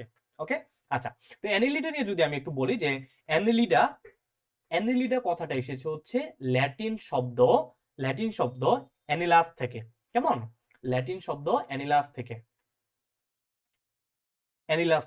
এই ল্যাটিন শব্দ অ্যানিলাসের মানে হচ্ছে রিং। ওকে, রিং, বা এটা হচ্ছে লিটল রিং, তোমাদের বই অনুযায়ী হচ্ছে লিটল রিং। তো ল্যাটিন শব্দ অ্যানিলাস থেকে আসছে হচ্ছে Annelida, that means little ring. আর লিটল রিং মানে কি বলতো ভাই? লিটল রিং মানে হচ্ছে কি ছোট আংটি, তাই না? ছোট আংটি। কেমন? লিটল রিং মানে হচ্ছে ছোট আংটি। ওকে, আচ্ছা। তো অ্যানিলিডার কথাটা আসছে লিটল রিং থেকে, দ্যাট মিন্স ছোট আংটি। কেন ছোট আংটি বলছে ভাই? দেখো তো, এই যে অ্যানিলিডা পর্বের প্রাণী, আমি বাম পাশে একটা চিত্র দিয়েছি, দেখো তো এদের ক্ষেত্রে কি দেখা যাবে। এদের ক্ষেত্রে আমি যদি একটু কালার চেঞ্জ করে দেখি, এদের ক্ষেত্রে তুমি যদি এই একটা প্রাণীকে যদি এইভাবে কাটো, এভাবে যদি কাটার পরে যে অংশটা পাবা, সেটা দেখবে যে একটা আংটির মতো একটা স্ট্রাকচার তৈরি করতেছে। ওকে, সেজন্য এরা যেহেতু আংটির মতো দেখতে স্ট্রাকচার নিয়ে গঠিত, দ্যাটস ওয়াই এদেরকে বলবো হচ্ছে আমরা ছোট আংটি, বা আরেকটু করে বললে এদেরকে বলা হবে হচ্ছে অঙ্গুরিমাল। কেমন? এদেরকে বলা হবে অঙ্গুরিমাল। কেন? কারণ এদের স্ট্রাকচার অনেকটা দেখতে আংটির মতো। ওকে, ফাইন। তো আমরা মোটামুটি বুঝলাম যে নামকরণটা কেন হয়েছে। এখন বলতো ভাই, তার নামকরণটা কে করছেন? এ পর্বের নামকরণ কে করছেন? আচ্ছা, অ্যানিলিডা পর্বের নামকরণ করছে হচ্ছে বিজ্ঞানী ল্যামার্ক। হ্যাঁ, নামকরণ করেছে হচ্ছে বিজ্ঞানী ল্যামার্ক। অ্যানিলিডা পর্বের নামকরণ করেছে হচ্ছে বিজ্ঞানী ল্যামার্ক আর সিকে। ওকে, অ্যানিলিডা পর্বের নামকরণ করেছে হচ্ছে বিজ্ঞানী ল্যামার্ক। তো আমরা প্রথমে কিছু সাধারণ বৈশিষ্ট্য দেখবো। সাধারণ বৈশিষ্ট্যের ভিতরে আমরা জানি কি কি ফেলবো বলেছিলাম। প্রথম হচ্ছে আমরা সংগঠন ক্রমমাত্রাটা দেখবো, তারপর হচ্ছে এদের প্রতিসাম্যতা কেমন, এদের হচ্ছে ভ্রূণস্তর কয়টা, এদের তোমার তারপর হচ্ছে এদের সিলোমের গঠনটা কেমন, এভাবে আমরা ধীরে ধীরে আগাবো। তা আমরা যদি বলি যে এদের হচ্ছে তোমার সংগঠন ক্রমমাত্রাটা কেমন বলতো, আমরা জানি যে আমাদের ক্ষেত্রে কি এই প্ল্যাটিহেলমিনথেস থেকে শুরু করে, প্ল্যাটিহেলমিনথেস হচ্ছে কি তোমার তোমার অঙ্গতন্ত্র মাত্রা গঠন, প্ল্যাটিহেলমিনথেস থেকে শুরু করে কোয়াড্রাটা পর্যন্ত যত পর্ব রয়েছে সবগুলারই সংগঠন ক্রমমাত্রা হচ্ছে কেমন? এরা অঙ্গতন্ত্র মাত্রার প্রাণী। কেমন? তাহলে আমরা কি বলবো এদের? এদেরকে বলবো হচ্ছে এরা অঙ্গতন্ত্র মাত্রা গঠন বিশিষ্ট প্রাণী। ওকে, এরা হচ্ছে কি অঙ্গতন্ত্র মাত্রার গঠন বিশিষ্ট প্রাণী। এরা হচ্ছে অঙ্গতন্ত্র মাত্রার গঠন বিশিষ্ট প্রাণী। অঙ্গতন্ত্র মাত্রা গঠন বিশিষ্ট প্রাণী। তো বুঝাতে পেরেছি? আচ্ছা, অঙ্গতন্ত্র মাত্রা গঠন বিশিষ্ট প্রাণী, বা আমরা যদি ইংলিশে বলি তাহলে কি হবে? ইংলিশ হবে হচ্ছে organ system grade of organization. কেমন? Organ system grade of organization. তারপর যদি আমরা বলি যে আচ্ছা ভাই, আমি তো সংগঠন ক্রমমাত্রা বললাম, এখন তাহলে ভাই এর হচ্ছে ভ্রূণস্তরের ভিত্তিতে কেমন? আচ্ছা, আমরা জানি যে প্ল্যাটিহেলমিনথেস থেকে শুরু করে বাকি যতগুলো পর্ব রয়েছে সবগুলাই কেমন ভাই? সবগুলাই হচ্ছে ত্রিস্তরী। তাহলে এরা কেমন? এরা হচ্ছে ত্রিস্তরী। হ্যাঁ, এরা হচ্ছে ত্রিস্তরী পর্ব। কেমন? তাহলে হচ্ছে এরা হচ্ছে ত্রিস্তরী। এখন বলো তো ভাই, এই ত্রিস্তরী তাহলে এর স্তরগুলো কি থাকবে? ভ্রূণ অবস্থায় স্তরগুলো থাকবে হচ্ছে সবার বাইরে থাকবে একটোডার্ম, তারপরে থাকবে মেসোডার্ম, তারপরে থাকবে হচ্ছে এন্ডোডার্ম। বুঝতে পারছি? আচ্ছা, তারপর বলতে ভাই এদের প্রতিসাম্যতাটা কি? প্রতিসাম্যতাটা দেখে নেই যে এদের প্রতিসাম্যতাটা কি বলতো? প্রতিসাম্যতাটা কি? আচ্ছা, তো এখন তুমি প্রাণীটার দিকে একটু তাকাও। আমি বাম পাশে যে ফিগারটা দিয়েছি এর দিকে একটু তাকাও। দেখো তো, এই প্রাণীটাকে তুমি যদি এর কেন্দ্রীয় অক্ষ বরাবর তুমি ভাগ করতে থাকো, কেন্দ্রীয় অক্ষ বরাবর যদি তুমি ভাগ করতে থাকো, তাহলে দেখো তো কি পাবা? সমান দুটো অর্ধাংশে ভাগ করতে পারবা কিনা? হ্যাঁ, সমান দুটো অর্ধাংশে দেখো ভাগ হয়ে যাচ্ছে। দ্যাট মিন্স এর প্রতিসাম্যতাটা কেমন? দ্যাট মিন্স এর প্রতিসাম্যতা হচ্ছে কি? এর প্রতিসাম্যতা হচ্ছে দ্বিপার্শ্বীয় প্রতিসাম্য। কেমন? তাহলে এরা কেমন? এরা হচ্ছে দ্বিপার্শ্বীয় প্রতিসাম্য। বুঝতে পেরেছি? দ্বিপার্শ্বীয় প্রতিসাম্য। এই যে ইনফরমেশন গুলো দিচ্ছে, এগুলো কিন্তু তোমাকে একটা পর্ব বললে এই ইনফরমেশন গুলো কিন্তু তোমার জানা থাকতে হবে, বা এই ইনফরমেশন গুলো তোমাকে লিখতে হবে অবশ্যই। কেমন? আচ্ছা, তারপর যদি বলি ভাই এর সিলোমের গঠনটা কেমন, সিলোমের ভিত্তিতে কেমন, বা এই পর্বের প্রাণীদের সিলোমের গঠনটা কেমন? আমরা জানি যে আমাদের মলাস্কা পর্ব থেকে শুরু করে কর্ডাটা পর্যন্ত এই বাকি যতগুলো পর্ব রয়েছে সবগুলো পর্ব কেমন? এরা হচ্ছে ইউসিলোমেট। কেমন? এরা হচ্ছে সিলোমের ভিত্তিতে এরা হচ্ছে ইউসিলোমেট বা প্রকৃত সিলোমযুক্ত। বুঝতে পারছি? এরা হচ্ছে কেমন ভাই? এরা হচ্ছে ইউসিলোমেট বা প্রকৃত সিলোমযুক্ত পর্ব। কেমন? ইউসিলোমেট বা প্রকৃত সিলোমযুক্ত। ওকে, ফাইন। তো তারপরে আমরা কি দেখতে পারি? তারপরে হচ্ছে আমরা দেখতে পারি হচ্ছে, দেখো এর পরবর্তীতে আমরা বুঝতে কি বলবো ভাইয়া? আচ্ছা, এদের সংবহন তন্ত্র রয়েছে কিনা? হ্যাঁ, এদের ক্ষেত্রে কি রয়েছে? এদের ক্ষেত্রে কোনো সংবহন তন্ত্র রয়েছে কিনা বলতো? আচ্ছা, এদের ক্ষেত্রে হচ্ছে সংবহন তন্ত্র রয়েছে। কেমন? এদের ক্ষেত্রে কি রয়েছে? রক্ত সংবহন তন্ত্র রয়েছে। আচ্ছা, এখন বলো তো ভাইয়া, এদের ক্ষেত্রে রক্ত সংবন্ধনটা রয়েছে, ওকে বুঝলাম। রক্ত সংবন্ধনটা তাহলে কেমন? রক্ত সংবন্ধনটার কথা চলে আসলে কি চলে আসে? এর প্রকৃতি কেমন? বদ্ধ না মুক্ত? এদের রক্ত সংবন্ধনটা হচ্ছে কেমন প্রকৃতির ভাইয়া? এরা হচ্ছে বদ্ধ প্রকৃতির। Okay fine. তো বদ্ধ প্রকৃতির রক্ত সংবন্ধনটা জানি কার কার থাকে, আমরা যখন প্রথম ক্লাসটা করেছিলাম তখন হয়তো জেনেছিলাম, তাই না? যে আমাদের এই অ্যানেলিডা এবং কর্ডাটা, এই দুই পর্বের প্রাণীদের রক্ত সংবন্ধনটা হচ্ছে বদ্ধ প্রকৃতির। দ্যাট মিনস রক্ত এদের হৃৎপিণ্ড এবং এদের রক্তনালীর ভিতরে সীমাবদ্ধ থাকে, কোনো দেহ গহ্বরে উন্মুক্ত হয় না। ওকে, আচ্ছা, তাহলে এদের রক্ত সংবন্ধনটা বদ্ধ প্রকৃতির। তাছাড়া আমরা কি বলবো বলতো, এদের ক্ষেত্রে কি এদের কোনো লার্ভা দশা কি রয়েছে?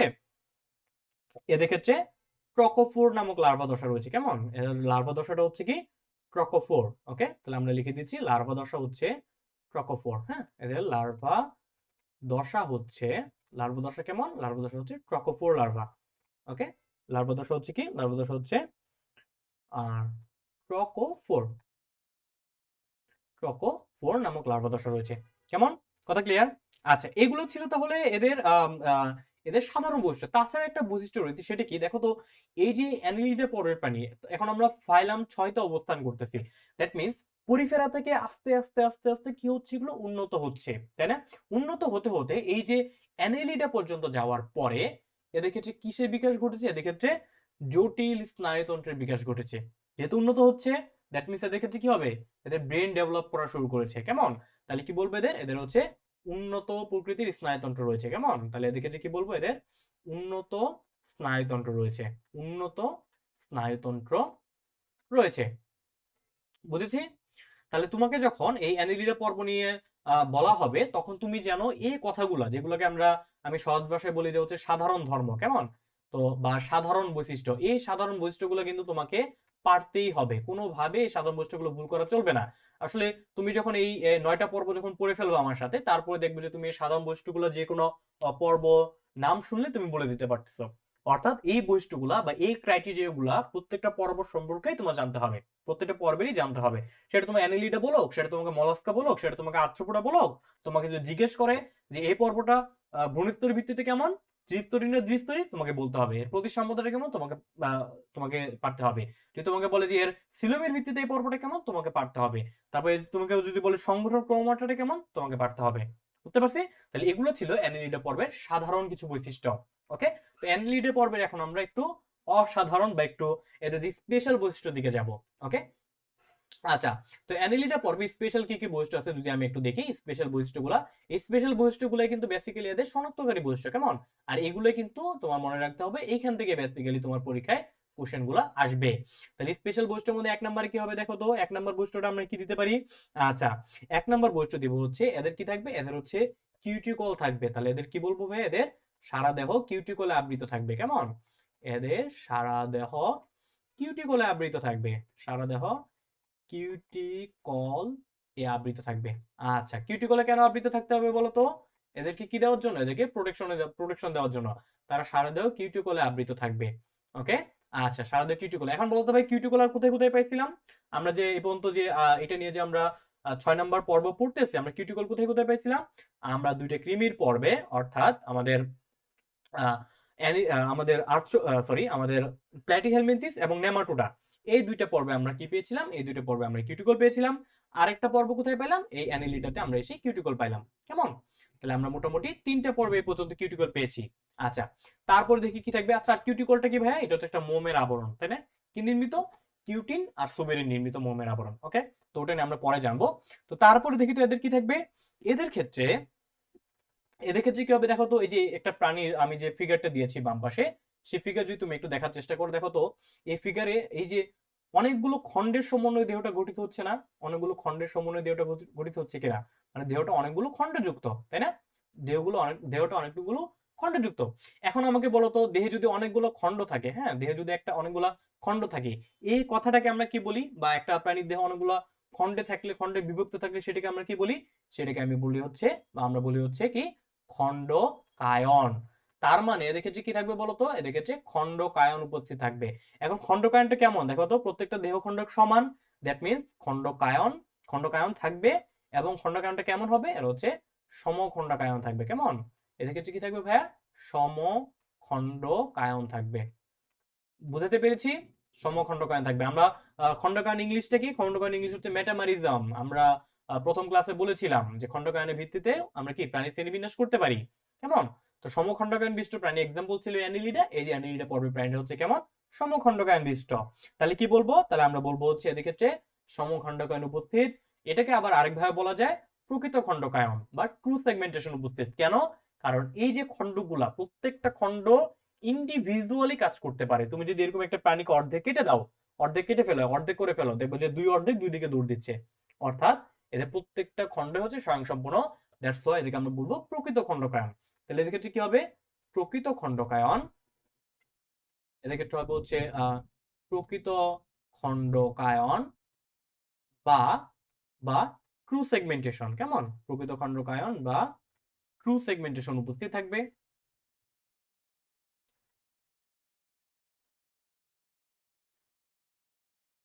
প্রকৃত খণ্ডকায়ন বা ট্রু সেগমেন্টেশন কি থাকবে ভাইয়া? উপস্থিত থাকবে। আচ্ছা, তো প্রকৃত খণ্ডকায়নের কথা বললাম। আর কি হতে পারে এক্ষেত্রে বলতো? প্রকৃত খণ্ডকায়নের পরে আর কি হতে পারে? আচ্ছা, তারপরে এদের হবে যে ট্রু সেগমেন্টেশন থাকবে। আর খণ্ডগুলো কেমন হবে? খণ্ডগুলো হবে সম আকৃতির। কেমন? তাহলে প্রকৃত খণ্ডকায়ন বা ট্রু সেগমেন্টেশন উপস্থিত এবং খণ্ডগুলো হবে সমান আকৃতির। ওকে ওকে ফাইন। তো তারপরে আমরা কি বলতে পারি দেখো তো? তারপরে আমরা এদের দেখো তো, আমরা পায়ের মতো কিছু অংশ দেখতে পাচ্ছি না? এই যে পায়ের মতো কিছু অংশ দেখতে পাচ্ছি, পায়ের মতো দেখতে পাচ্ছি কিনা? দেখতে দেখো, হ্যাঁ, আমরা পায়ের মতো কিছু অংশ দেখতে পাচ্ছি। এগুলো হচ্ছে এদের চলনাঙ্গ। তাহলে এদের চলনাঙ্গ হিসেবে কি থাকবে বলতো ভাইয়া? এদের চলন অঙ্গ হিসেবে কি থাকবে? চলন অঙ্গ হিসেবে থাকবে হচ্ছে, থাকবে কি? চলন অঙ্গ হিসেবে থাকবে কাইটিনময় সিটি। কেমন? চলন অঙ্গ হিসেবে থাকতে পারে হচ্ছে কাইটিনময় সিটি, কাইটিনময় সিটি, হ্যাঁ, সিটি বা বা পেশিময় বা পেশল, পেশল প্যারাপেডিয়া, পেশল প্যারাপেডিয়া। ওকে, একটু ব্যাখ্যা দিচ্ছি দেখো, প্যারাপেডিয়া। আচ্ছা, এখন আমাকে বলতো যে কাইটিনময় সিটি বা পেশল প্যারাপিডিয়া বলতে কি বোঝাচ্ছে? তুমি যদি এই প্রাণীটার একটা খণ্ড নাও, ধরো আমি একটা খণ্ড নিলাম, এরকম আরেকটা খণ্ড, আরেকটা খণ্ড, আমি এই খণ্ড আঁকাইলাম, দেখবা যে এখান থেকে এই যে এরকম করে বেরোচ্ছে না? আমি যদি জাস্ট বড় করে আঁকাই একটু, দেখো তো, এই যে বড় বড় জিনিসপত্র বেরোচ্ছে না দুই খণ্ডে থেকে, খণ্ডের দুই পাশ থেকে? আচ্ছা, এই যে জিনিসগুলা, এটাকে বলবো হচ্ছে আমরা কি? এটাকে বলবো হচ্ছে প্যারাপেডিয়া। আর এই খণ্ডের সামনে দেখবা যে ছোট ছোট সিটির মতো কিছু জিনিস বেরোবে, অর্থাৎ ছোট ছোট আমরা বলতে পারি যে প্লাস্টিকের পিনের মতো ছোট ছোট কিছু জিনিস বেরোবে। এই যে ছোট ছোট জিনিস বেরোচ্ছে, তাই না? এগুলোকে বলবো হচ্ছে সিটি। সিটির বৈশিষ্ট্য কি বলতো? এই সিটিতে যদি তুমি এটিপি প্রয়োগ করো, তাহলে সেটা কি করতে পারবে? তাহলে সেটা হচ্ছে মুভমেন্ট করতে পারবে। কেমন? তাহলে সেটা হচ্ছে মুভমেন্ট করতে পারবে। ওকে, তাহলে আমরা কি বললাম? যে এদের চলনাঙ্গ হিসেবে থাকবে কাইটিনময় সিটি, মানে যে সিটিতে থাকবে সেটা কাইটিন নির্মিত হবে, কিংবা থাকবে কি? কিংবা থাকবে হচ্ছে পেশল বা পেশিময় প্যারাপেডিয়া। বুঝতে পারছি? এটা হচ্ছে এদের চলনাঙ্গ। ওকে, আচ্ছা, তারপর আমরা কি বলতে পারি বলতো? চলনাঙ্গ ছাড়াও এদের যেহেতু চলনাঙ্গের কথা চলে আসছে, তাহলে আমরা এদের রেচনাঙ্গের কথা বলবো। কেমন? তাহলে আমরা এদের কি বলবো? তাহলে আমরা এদেরকে বলবো হচ্ছে রেচনাঙ্গ। তাহলে রেচনাঙ্গটা কেমন? এদের রেচনাঙ্গটা কি হবে? এদের রেচন থাকবে, রেচনতন্ত্র থাকবে। তাহলে রেচনাঙ্গকে বলবো হচ্ছে কি আমরা? এই যে অ্যানিলিডা পরের প্রাণীদের রেচনাঙ্গের নাম হচ্ছে নেফ্রিডিয়া। কেমন? নেফ্রিডিয়া। নেফ্রিডিয়া বহু বচনে, এক বচনে বলা হচ্ছে নেফ্রিডিয়াম। যাই হোক, অ্যানিলিডা পরের প্রাণীদের রেচনাঙ্গ হচ্ছে নেফ্রিডিয়া। তাহলে নেফ্রিডিয়া নামক রেচনাঙ্গ থাকবে। এখন এই যে নেফ্রিডিয়া যে রয়েছে, এই নেফ্রিডিয়াটা কি হবে বলতো? নেফ্রিডিয়াটা দেহের দেহের প্রতিটি খণ্ডকে উপস্থিত থাকবে। দেহের প্রতিটি খণ্ডকে আলাদা আলাদা ভাবে থাকবে। কেমন? এই নেফ্রিডিয়াটা দেহের প্রতিটি খণ্ডকে উপস্থিত থাকবে, আলাদা আলাদা ভাবে থাকবে। হ্যাঁ, আলাদা আলাদা ভাবে থাকবে। তাহলে এই নেফ্রিডিয়াটা দেহের প্রতিটি খণ্ডকে আলাদা আলাদা ভাবে থাকবে। তার মানে কি হইলো? দেহের প্রত্যেকটা খণ্ডকে নেফ্রিডিয়া থাকবে, বা নেফ্রিডিয়াটা যেহেতু প্রত্যেকটা খণ্ডকে থাকবে, দ্যাটস ওয়াই এই নেফ্রিডিয়াকে আমরা কি বলবো? এই নেফ্রিডিয়াকে আমরা বলতে পারি যে এদেরকে বলবো হচ্ছে আমরা সেগমেন্টাল অর্গান। তাই এদের কি বলা হয়? সেগমেন্টাল অর্গান বলা হয়। তাহলে তোমাকে যদি কোশ্চেন করে যে তাহলে ভাই বলো যে অ্যানলিডার রেচনাঙ্গের নাম কি? তুমি বলো ভাই নেফ্রিডিয়া। আচ্ছা ফাইন, তুমি নেফ্রিডিয়া বললা, তাহলে এখন বলো তো ভাই নেফ্রিডিয়াকে কেন সেগমেন্টাল অর্গান বলা হয়? কেন? কারণ আমরা জানি অ্যানিলিডার দেহতে কি থাকে? সারা দেহে অনেকগুলো খণ্ডকায়ন থাকে বা সেগমেন্টেশন থাকে। আর এই প্রত্যেকটা খণ্ডকে কি থাকে? প্রত্যেকটা খণ্ডকে নেফ্রিডিয়া থাকে। দ্যাটস ওয়াই এই নেফ্রিডিয়াকে আমরা বলবো হচ্ছে কি? নেফ্রিডিয়াকে বলবো হচ্ছে আমরা সেগমেন্টাল অর্গান। বুঝতে পারছি? আচ্ছা, পরে যদি আমরা দেখি যে 5 নম্বর পয়েন্টে আমরা কি দিতে পারি, আর কি বৈশিষ্ট্য থাকতে পারে এদের মেন বৈশিষ্ট্য? আচ্ছা, এদের মেন বৈশিষ্ট্য থাকতে পারে হচ্ছে তোমার যে দেখো আমরা একটু আগে কিন্তু বলে এসেছিলাম যে এদের কি থাকবে, এর হচ্ছে আমরা যখন কিছু কমন বৈশিষ্ট্য বলছিলাম সেখানে বলছিলাম রক্ত সংবহনতন্ত্র থাকবে, তাই না? তো আমরা এখানে বলে দিব যে এদের, আবার এটা বলে দিই যে এদের বদ্ধ রক্ত সংবহনতন্ত্র থাকবে, বদ্ধ রক্ত সংবহনতন্ত্র থাকবে। Okay fine. যেহেতু বদ্ধ রক্ত সংবহনতন্ত্রের কথা বললাম, তার মানে রক্ত হৃৎপিণ্ড এবং রক্তনালীর ভিতরে সীমাবদ্ধ থাকবে, এ পর্যন্ত আমি জানি। আর রক্ত নিয়ে আরেকটা জিনিস পড়তে হবে, এদের রক্তটা কেমন হবে ভাইয়া? এদের রক্তটা হবে, রক্তের কিছু বৈশিষ্ট্য পড়তে হবে। এদের রক্তটা কেমন হবে? রক্তটা হবে লাল বর্ণের। কেমন? রক্তটা হবে লাল বর্ণের। এখন বলো তো ভাই, রক্ত যেহেতু লাল বর্ণের, দ্যাট মিনস এখানে কি থাকবে? দ্যাট মিনস এখানে হিমোগ্লোবিন থাকবে। কেমন? রক্তের যেহেতু লাল বর্ণের, আর লাল বর্ণের জন্য কোন রঞ্জকের জন্য রক্ত লাল বর্ণের হয়? রক্ত লাল বর্ণের হয় হিমোগ্লোবিনের জন্য। তাহলে এখানে হিমোগ্লোবিন থাকবে। বুঝতে পারছি? এভাবে সিস্টেমেটিক ওয়েতে মনে রাখবা। আচ্ছা, তাছাড়া কি কি থাকতে পারে এখানে? হিমোগ্লোবিন থাকতে পারে, তাছাড়া থাকতে পারে হচ্ছে হিমো এরিথ্রিন থাকতে পারে। হ্যাঁ, হিমো এরিথ্রিন থাকতে পারে, তারপর হচ্ছে হিমো এরিথ্রিন থাকতে পারে। তাছাড়া থাকতে পারে হচ্ছে কি? তাছাড়া থাকতে পারে হচ্ছে ক্লোরোক্রুয়েরিন। কেমন? তাছাড়া থাকতে পারে হচ্ছে ক্লোরোক্রুয়েরিন। ওকে, ক্লোরোক্রুয়েরিন থাকতে পারে, ক্রুয়েরিন থাকতে পারে। তাহলে কি বললাম? এদের ক্ষেত্রে বদ্ধ রক্ত সংবহন থাকবে, সেটা আমরা বুঝতে পারছি। রক্তের বর্ণ লাল, আর রক্ত লাল বর্ণের বিধায় এদের রক্তে কি থাকবে? হিমোগ্লোবিন থাকবে, অথবা হিমোএরিথ্রিন থাকবে, অথবা ক্লোরোক্লোরিন থাকবে। এরা হচ্ছে কি? এরা হচ্ছে রক্তের রঞ্জক পদার্থ। কেমন? এরা হচ্ছে কি? এরা হচ্ছে রক্ত রঞ্জক। হ্যাঁ, এরা হচ্ছে রঞ্জক। এখন বলতো এরা কি?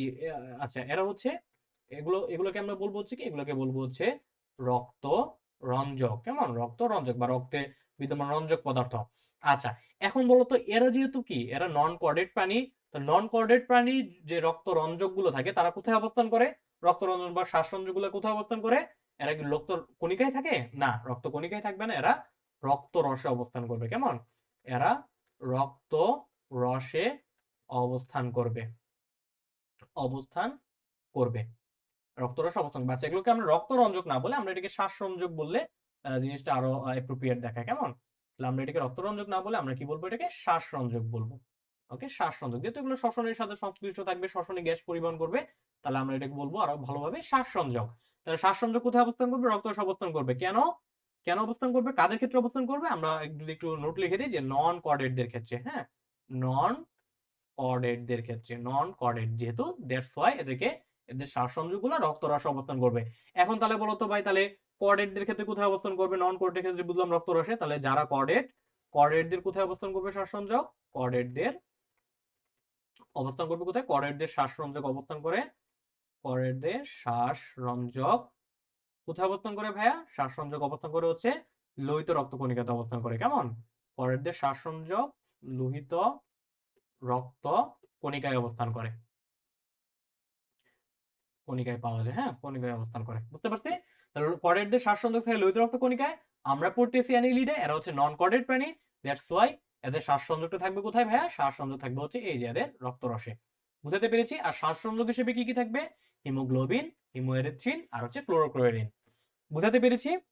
আচ্ছা, তাছাড়া দেখো, তাছাড়া হচ্ছে তোমার এখন তাহলে মোটামুটি আমরা হচ্ছে অ্যানিলিডা বৈশিষ্ট্যগুলো বলতে পারবো। তাহলে অ্যানিলিডার ক্ষেত্রে কি থাকবে? কিছু সাধারণ বৈশিষ্ট্য থাকবে, কিছু স্পেশাল বৈশিষ্ট্য থাকবে। সাধারণ বৈশিষ্ট্যগুলো আমি একটু আগে বলে এসেছি। স্পেশাল বৈশিষ্ট্যের ভিতরে সারা দেহ কিউটিকল আবৃত থাকবে। কিউটিকল কি? মোমের আবরণ। কি নির্মিত? কাইটিন এবং সুবেরিন নির্মিত। Okay fine. তারপর হচ্ছে প্রকৃত খণ্ডকায়ন বা ট্রু সেগমেন্টেশন থাকবে, অর্থাৎ অনেকগুলো খণ্ডক নিয়ে দেহ গঠিত হবে। তাছাড়া কি থাকবে? এদের চলনাঙ্গ থাকবে। এই যে দেখো পায়ের মতো অংশ আছে না, এটাকে আমরা কি বলবো? বলবো হচ্ছে সিটি। কি নির্মিত? কাইটিন নির্মিত। তাছাড়া থাকবে পেশল বা পেশিময় প্যারাপেডিয়া। ওকে, এদের রেট্রোনাঙ্গে কি থাকবে? নেফ্রিডিয়া। এই নেফ্রিডিয়া দেহের প্রত্যেকটা খণ্ডকে আলাদা আলাদা ভাবে অবস্থান করবে। দ্যাটস ওয়াই এই নেফ্রিডিয়াকে আমরা বলবো সেগমেন্টের organ, that means segmental organ. এতে বদ্ধ রক্ত সংবদ্ধটা থাকবে, দ্যাট মিন্স রক্তটা কেমন হবে? হৃৎপিণ্ডের ভিতরে সীমাবদ্ধ থাকবে, রক্তনালীর ভিতরে সীমাবদ্ধ থাকবে, কোনো হিমোসিল থাকবে না। রক্তের বর্ণ কেমন হবে? লাল বর্ণের। কি কি রঞ্জক থাকবে? হিমোগ্লোবিন, হিমোএরিথ্রিন, ক্লোরোক্লোরিন। এরা হচ্ছে কি? এরা শ্বাসরঞ্জক। শ্বাসরঞ্জক যেহেতু এরা নন কর্ডেট, দ্যাটস ওয়াই এই শ্বাসরঞ্জকগুলো অবস্থান করবে হচ্ছে এদের রক্ত রসে। আর কর্ডেটদের ক্ষেত্রে ভাই শ্বাসরঞ্জক কোথায় অবস্থান করে?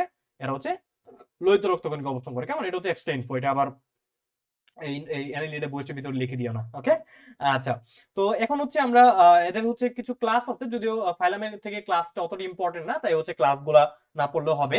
তো ক্লাসগুলো একটু দেখে নিতে পারো, বই থেকে বই আছে একটু দেখে নিবা। তো এখন আমরা যদি এক্সাম্পলের দিকে যাই, হ্যাঁ, যে এক্সাম্পলের দিকে যাই, এক্সাম্পলের ভিতরে কি কি পাবো আমরা? আচ্ছা, এক্সাম্পলের ভিতরে পাবো, এক্সাম্পলের ভিতরে কি কি পাবো ভাইয়া, একটু এক্সাম্পলটা দেখি, এক্সাম্পলটা দেখি। আচ্ছা, এক্সাম্পলের ভিতরে আমরা হচ্ছে এই যে দেখো তো আমি এখানে একটা চিত্র এঁকে রেখেছি, এই টাইপের কোনো প্রাণী থাকবে, কিংবা এই যে ডান পাশে দেখো তো, ডান পাশে আমি দুইটা ফিগার দিয়ে রেখেছি, একটা হচ্ছে মহিষার জোক আর একটা হচ্ছে কেঁচো, কেমন? তাহলে জোক, কেঁচো, এরা হচ্ছে এই কি পর্বের প্রাণী ভাই? এরা হচ্ছে এই অ্যানিলিডা পর্বের প্রাণী, কেমন? তাহলে জোক, কেঁচো, এরা হচ্ছে অ্যানিলিডা পর্বের প্রাণী, বুঝতে পারছি? জোক, কেঁচো, এরা হচ্ছে এই অ্যানিলিডা পর্বের প্রাণী, ওকে?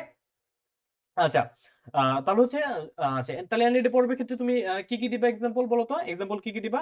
আচ্ছা, এক্সাম্পলের ভিতরে তোমার বইয়েরটা যদি মনে রাখতে চাও, তাহলে মনে রাখবে যে যোগ যেটা এঁকেছি সেটা বইয়ের নাম হচ্ছে আহ হিরুডো মেডিসিনালিস, হ্যাঁ, হিরুডো মেডিসিনালিস।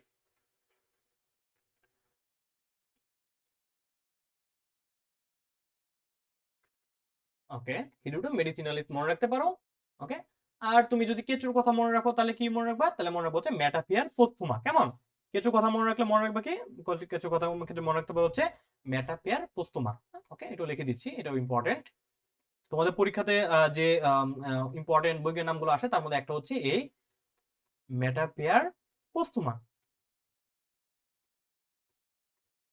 আচ্ছা, তো এই যে হিরুডু মেডিসিনালিস যেটা পাইলাম, সেটা আসলে কিসের কিসের বৈজ্ঞানিক নাম? সেটা হচ্ছে মহিষাজোকের বৈজ্ঞানিক নাম, কেমন? এটা হচ্ছে মহিষাজোকের বৈজ্ঞানিক নাম।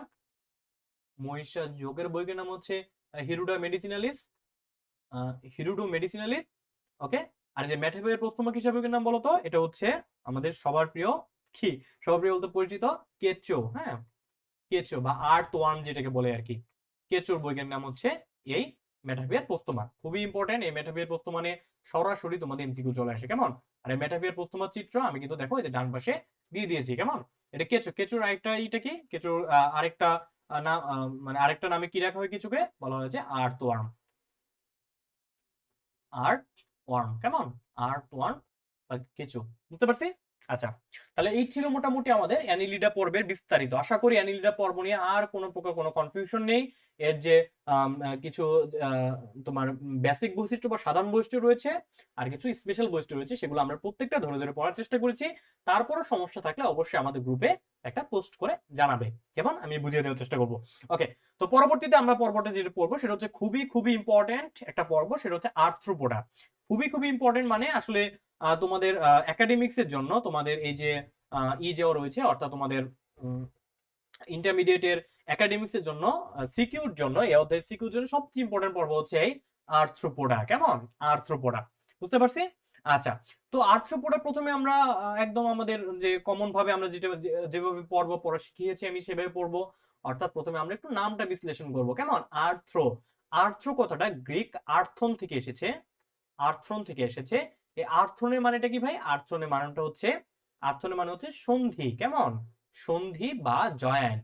তাহলে আর্থ্রন পোড়া কথাটা এসেছে হচ্ছে আর্থন থেকে, দ্যাট মিন্স সন্ধি।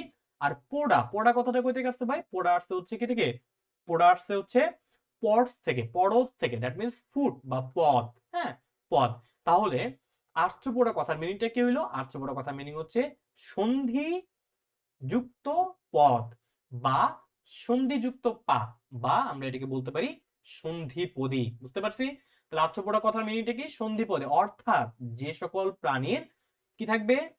পা জয়েন্ট যুক্ত হবে, সন্ধিযুক্ত পা বিদ্যমান থাকবে, কিংবা সন্ধিযুক্ত উপাঙ্গ থাকবে, তাদেরকে আমরা বলবো আর্থ্রোপোডা, বুঝতে পারছি? তাহলে আর্থ্রোপোডা কাদের বলবো? যাদের ক্ষেত্রে কি থাকবে? সন্ধিযুক্ত পা থাকবে বা সন্ধিযুক্ত উপাঙ্গ থাকবে, ওকে? আচ্ছা, তো আর্থ্রোপোডা পর্বের এই যে সুন্দর নাম আর্থ্রোপোডা, নামকরণটা কি করেছেন একটু দেখে রাখার চেষ্টা করবা। আর্থ্রোপোডা পর্বের নামকরণ করেছেন খুবই বিজ্ঞানী সেইবোল্ট, কেমন? বিজ্ঞানী সেইবোল্ট, মনে রাখবা সেই নাম, তাহলে কে দিছে? সেই দিছে, সেইবোল্ট, বিজ্ঞানী সেইবোল্ট এই আর্থ্রোপোডা পর্বে নামকরণ করেছেন, ওকে ফাইন। তাহলে হচ্ছে আমরা আর্থ্রোপোডা পর্বে কিছু কমন বৈশিষ্ট্য পড়বো। কমন বৈশিষ্ট্যগুলো আমরা কিভাবে জানি পড়ি ভাইয়া? প্রথমে জানি আমরা কি পড়ি? প্রথম পড়ি হচ্ছে এই যে পর্ব, একটা পর্বের কথা বললাম আর্থ্রোপোডা, তাহলে এর কি দিয়ে শুরু করবে? সংগঠন ক্রমমাত্রা দিয়ে শুরু করব। তাহলে আমাকে এখন বলো ভাই, এই আর্থ্রোপোডা পর্বের সংগঠন ক্রমমাত্রাটা কেমন হবে? আর্থ্রোপোডা পর্বের প্যান্ট হচ্ছে সবচেয়ে উন্নত সংগঠন ক্রমমাত্রা বিশিষ্ট, অর্থাৎ এরা হচ্ছে কি অঙ্গতন্ত্র মাত্রা গঠন বিশিষ্ট প্রাণী বা অর্গান সিস্টেম গ্রেড অফ অর্গানাইজেশনের প্রাণী। তাহলে আমরা এদের ক্ষেত্রে কি বলবো, এরা হচ্ছে অঙ্গতন্ত্র মাত্রার প্রাণী। কেমন? তাহলে এদেরকে আমরা বলবো হচ্ছে অঙ্গতন্ত্র মাত্রার গঠন বিশিষ্ট প্রাণী। কেমন? আমরা এদিকে বলবো হচ্ছে অঙ্গতন্ত্র মাত্রার গঠন বিশিষ্ট প্রাণী। Okay fine. তাহলে আমরা বুঝলাম যে আর্থ্রোপোডা মিন্স অঙ্গতন্ত্র মাত্রার গঠন বিশিষ্ট প্রাণী এরা। ওকে আচ্ছা, তারপর বলতো এরা হচ্ছে আমাদের এদের হচ্ছে ভ্রূণ স্তরের ভিত্তিতে কেমন? ভ্রূণ স্তরের ভিত্তিতে কেমন? এরা হচ্ছে ত্রিস্তরী প্রাণী, তাই না? এটা আমরা জানি, এটা আসলে বলার অপেক্ষা রাখে না, কারণ তোমরা যারা প্রথম 3টে ক্লাস করে এসেছো এবং আজকের ক্লাসটা শুরু থেকে করছো তারা অলরেডি এটা জানো। তারপর বলতো এদের প্রতিসাম্যতাটা কেমন ভাইয়া? আর্থ্রোপোডা পরের প্রাণীদের প্রতিসাম্যতাটা কেমন? তোমরা হয়তো প্রাণীগুলো দেখেই বুঝতে পারতেছো। আসলে প্রতিসাম্যতাটা কিন্তু মুখস্থ করার জিনিস না, হ্যাঁ, এটা আসলে তোমার প্র্যাকটিক্যাল নলেজ অ্যাপ্লাই করতে হবে এক্ষেত্রে। এই দেখো আমি ডান পাশে একটা ঘাস ফড়িং এঁকে রেখেছি, আর্থ্রোপোডা পর্বে খুবই সুপরিচিত প্রাণী। একটা চিংড়ি এঁকে রেখেছি। তারপর আরো দেখো আরো কি কি রয়েছে, আরো এই যে এই পাশে মৌমাছি রয়েছে, মশা রয়েছে, তারপর একটা রাজ কাঁকড়া রয়েছে। এগুলো দেখে কি মনে হচ্ছে? তুমি যদি এদের মাঝ বরাবর কেটে দাও, মাঝ বরাবর অর্থাৎ মধ্য অক্ষ বরাবর ভাগ করার চেষ্টা করো, তাহলে সমান অর্ধাংশে ভাগ হবে। দ্যাট মিনস এদের প্রতিসাম্যতাটা কেমন? এদের প্রতিসাম্যতা হচ্ছে এরা হচ্ছে কি দ্বিপার্শ্বীয় প্রতিসাম্য। কেমন? এরা হচ্ছে কি ভাইয়া? এরা হচ্ছে দ্বিপার্শ্বীয় প্রতিসম। এই পরের প্রাণীরা হচ্ছে কি ভাইয়া? দ্বিপার্শ্বীয় প্রতিসম। বুঝতে পারছি? তাহলে আমরা অঙ্গতন্ত্র মাত্রা গঠন বিশিষ্ট প্রাণী পাইলাম, এরা ত্রিস্তরী, এরা হচ্ছে দ্বিপার্শ্বীয় প্রতিসম। এখন আমাকে বলো তো ভাইয়া, এগুলার পাশাপাশি এদের আর কি জেনারেল বৈশিষ্ট্য থাকতে পারে? এরা হচ্ছে সিলোমের ভিত্তিতে এরা কেমন বলো তো ভাইয়া? সিলোমের ভিত্তিতে কেমন? মনে রাখবা, এই সিলোমের ভিত্তিতে আর্থ্রোপোডা পরের প্রাণীটা হচ্ছে কি প্রকৃত সিলোমযুক্ত, তাই না? কারণ আমরা মলাস্কা থেকে কর্ডাটা পর্যন্ত সমস্ত পর্ব হচ্ছে কি প্রকৃত সিলোমযুক্ত। দ্যাট মিনস এরা হচ্ছে কেমন? সিলোমের ভিত্তিতে এরা হচ্ছে প্রকৃত সিলোমযুক্ত বা ইউসিলোমেট। হ্যাঁ, প্রকৃত সিলোমযুক্ত বলবো, কিংবা বলবো হচ্ছে আমরা ইউসিলোমেট। এরা হচ্ছে প্রকৃত সিলোমযুক্ত, বা যদি আমি বলতে চাই বা ইউসিলোমেট, প্রকৃত সিলোমযুক্ত বা ইউসিলোমেট। বুঝতে পারছি? আচ্ছা, তারপর আমরা কি বলবো ভাইয়া? এদের ক্ষেত্রে কোনো সংবন্ধন রয়েছে? হ্যাঁ, এরা যেহেতু উন্নত প্রাণী, সংবন্ধন থাকবে। সংবন্ধনের ভিতরে কি কি রয়েছে এদের ক্ষেত্রে? এদের রক্ত সংবন্ধন রয়েছে। কেমন? মুক্ত প্রকৃতি। তাহলে রক্ত সংবন্ধন উপস্থিত এবং রক্ত সংবহন তন্ত্র উপস্থিত। ওকে ফাইন, রক্ত সংবন্ধন উপস্থিত। কেমন প্রকৃতির বলতো? কেমন প্রকৃতির?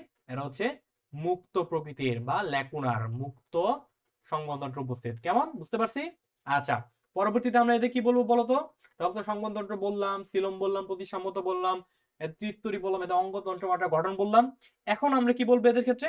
এখন আমরা বলবো হচ্ছে এদের কোনো কি লার্ভা দশা রয়েছে কিনা।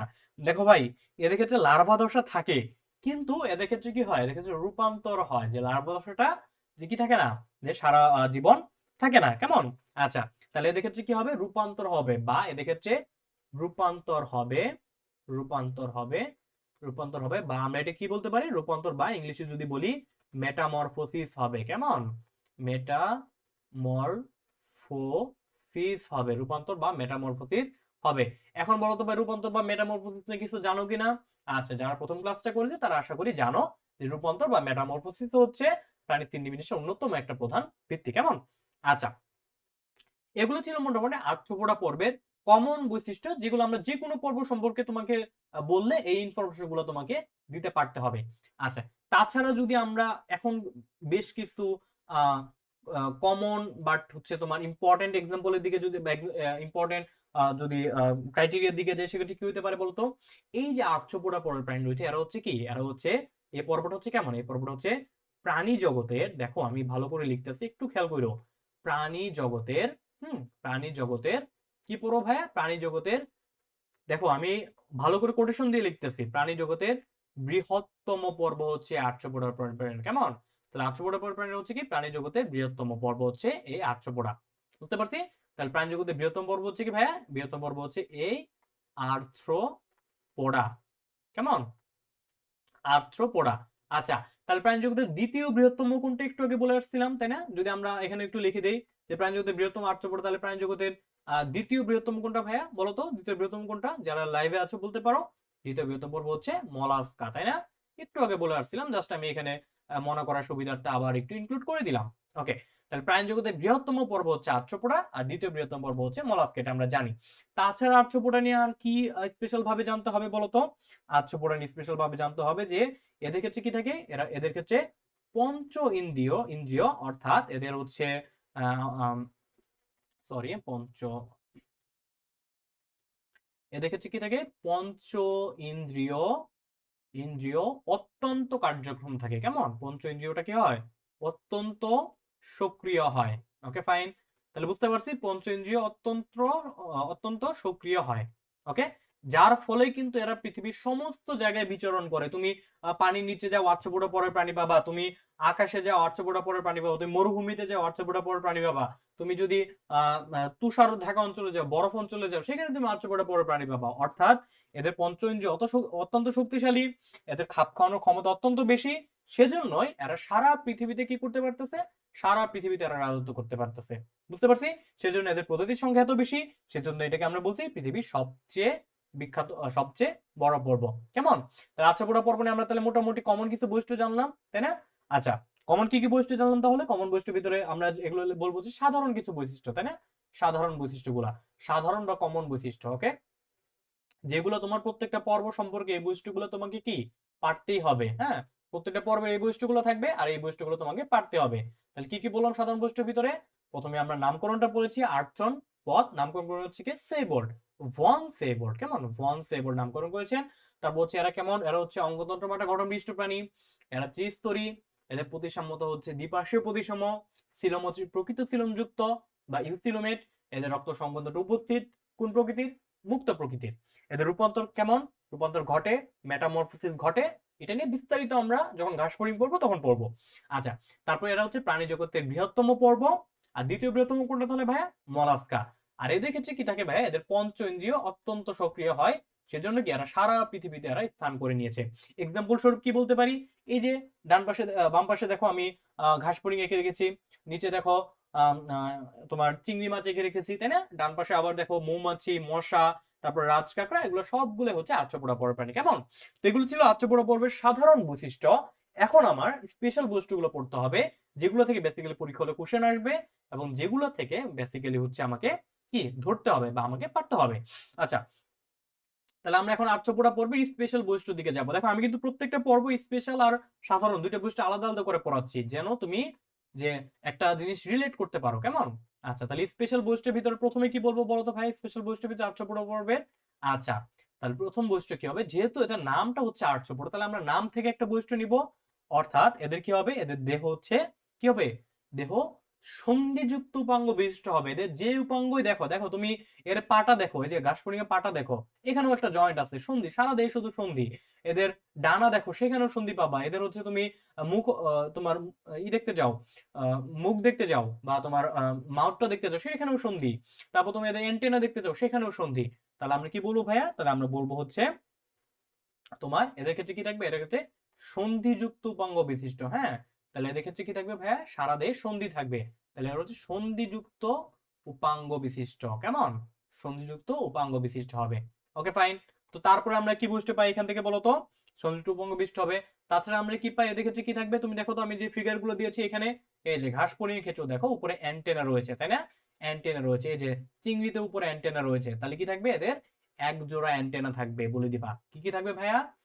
এক জোড়া অ্যান্টেনা থাকবে, এক জোড়া, এদের এক জোড়া অ্যান্টেনা থাকবে। ওকে, অ্যান্টেনা কেন থাকবে? অ্যান্টেনার কাজ কি করবে? এরা অ্যান্টেনা দিয়ে সংবেদ গ্রহণ করবে, অর্থাৎ এদের অ্যান্টেনা থাকবে হচ্ছে সংবেদী অঙ্গ হিসেবে। তাছাড়া কি থাকবে দেখো তো, এই যে এখানে এখানে চোখের মতো কিছু একটা দেখতে পাচ্ছি, তাই না? চোখের মতো। যখন আমরা ঘাস ফড়িংটা পড়বো তখন আত্মপুরাণে আর কোনো কনফিউশনই থাকবে না। এই যে ডান পাশে ইয়েতে দেখো, মৌমাছিতে দেখো চোখের মতো একটা অংশ আছে, বড় চোখের মতো, তাই না? আমরা এক জোড়া অ্যান্টেনা থাকবে। আরে বড় চোখে আমরা কি বলি ভাই? পুঞ্জাক্ষী বলি। তাহলে এক জোড়া পুঞ্জাক্ষী থাকবে। কেমন? এক জোড়া কি থাকবে ভাইয়া? পুঞ্জাক্ষী থাকবে এদের। পুঞ্জাক্ষী থাকবে। তাছাড়া কি থাকতে পারে বলতো? তাছাড়া কি থাকবে? আচ্ছা, তাহলে আমরা কি কি পাইলাম? সন্ধিযুক্ত উপাঙ্গ পাইলাম, এক জোড়া অ্যান্টেনা পাইলাম, এক জোড়া পুঞ্জাক্ষী পাইলাম। তারপরে 3 নাম্বার পয়েন্টে আমরা কি দিব? এদের দেখো তো, এদের সারা দেহের একটা বাহিরের দিকে কঙ্কাল থাকবে, তাই না? যখন আমরা শ্রেণীবিন্যাসের ভিত্তি পড়েছিলাম, কঙ্কাল পড়েছিলাম, সেখানে বলেছিলাম যে 800 পর্যায়ের কঙ্কাল কি নির্মিত হবে? কাইটিন নির্মিত হবে। তাহলে কি থাকবে? কাইটিন নির্মিত বহিঃকঙ্কাল থাকবে। তাহলে কি হবে ভাইয়া? আমরা বলবো যে এদের বহিঃকঙ্কাল কি নির্মিত হবে ভাইয়া? বহিঃকঙ্কাল কাইটিন নির্মিত হবে। বহিঃকঙ্কাল কি হবে ভাইয়া? কাইটিন নির্মিত হবে। এখন আমাকে বলো তো কাইটিন জিনিসটা কি? বহিঃকঙ্কাল হবে কাইটিন নির্মিত। কেমন? কাইটিন জিনিসটা কি বলতো? কাইটিন হচ্ছে এক ধরনের নাইট্রোজেন গঠিত এক ধরনের পলিস্যাকারাইড, যেটা আমরা কোষ রসায়ন পড়ার সময় বিস্তারিত বলবো। ওকে, আচ্ছা, এখন দেখো যে বহিঃকঙ্কাল কাইটিন নির্মিত তুমি ফিল করতে পারো কিভাবে? কিভাবে বলো তো? তোমরা হয়তো জানো যে তোমরা যখন চিংড়ি খাও, চিংড়ির উপরে কি থাকে? একটা হার্ড কাভারিং থাকে না? চিংড়ির উপরে একটা হার্ড কাভারিং থাকে। ওকে, হার্ড কাভারিং, ওই হার্ড কাভারিংটাই হচ্ছে, শক্ত খোলসটাই হচ্ছে এদের বহিঃকঙ্কাল, যেটা হচ্ছে কি নির্মিত ভাইয়া? যেটা হচ্ছে কাইটিন নির্মিত। বুঝতে পারছি? আচ্ছা, পরবর্তী পয়েন্টে আমরা কি বলতে পারি এক্ষেত্রে? এদের পরবর্তী পয়েন্টে বলতে পারি হচ্ছে এদের কি থাকবে? এদের হচ্ছে রক্ত সংবন্ধনটা থাকবে। কেমন প্রকৃতির ভাইয়া রক্ত সংবন্ধনটা? অবশ্যই মুক্ত প্রকৃতির বা ল্যাকুনার। তাহলে বলবো হচ্ছে ভাই এদের ক্ষেত্রে কি থাকবে? এদের মুক্ত রক্ত সংবহনতন্ত্র থাকবে। কেমন? এদের ক্ষেত্রে কি থাকবে? মুক্ত রক্ত সংবহন তন্ত্র থাকবে।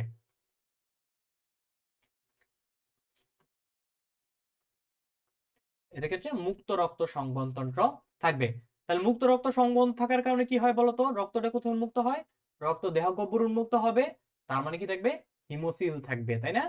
হিমোসিল থাকবে। আমরা জানি হিমোসিল বলতে কি বোঝায়? হিমোসিল হচ্ছে রক্তপূর্ণ দেহগহ্বর। কেমন? তাহলে হচ্ছে হিমোসিল উপস্থিত থাকবে। হিমোসিল উপস্থিত থাকবে। হিমোসিল উপস্থিত থাকবে। ওকে, হিমোসিল উপস্থিত থাকবে।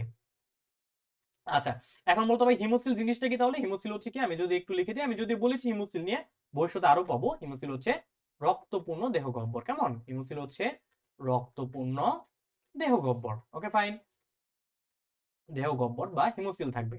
বুঝতে পারছি? আচ্ছা, তারপর দেখো তো তাহলে রক্তপূর্ণ দেহগহ্বর থাকলো। আচ্ছা, তাছাড়াও যদি আমরা বলি যে এদের ক্ষেত্রে আর কি কি পাবো আমরা?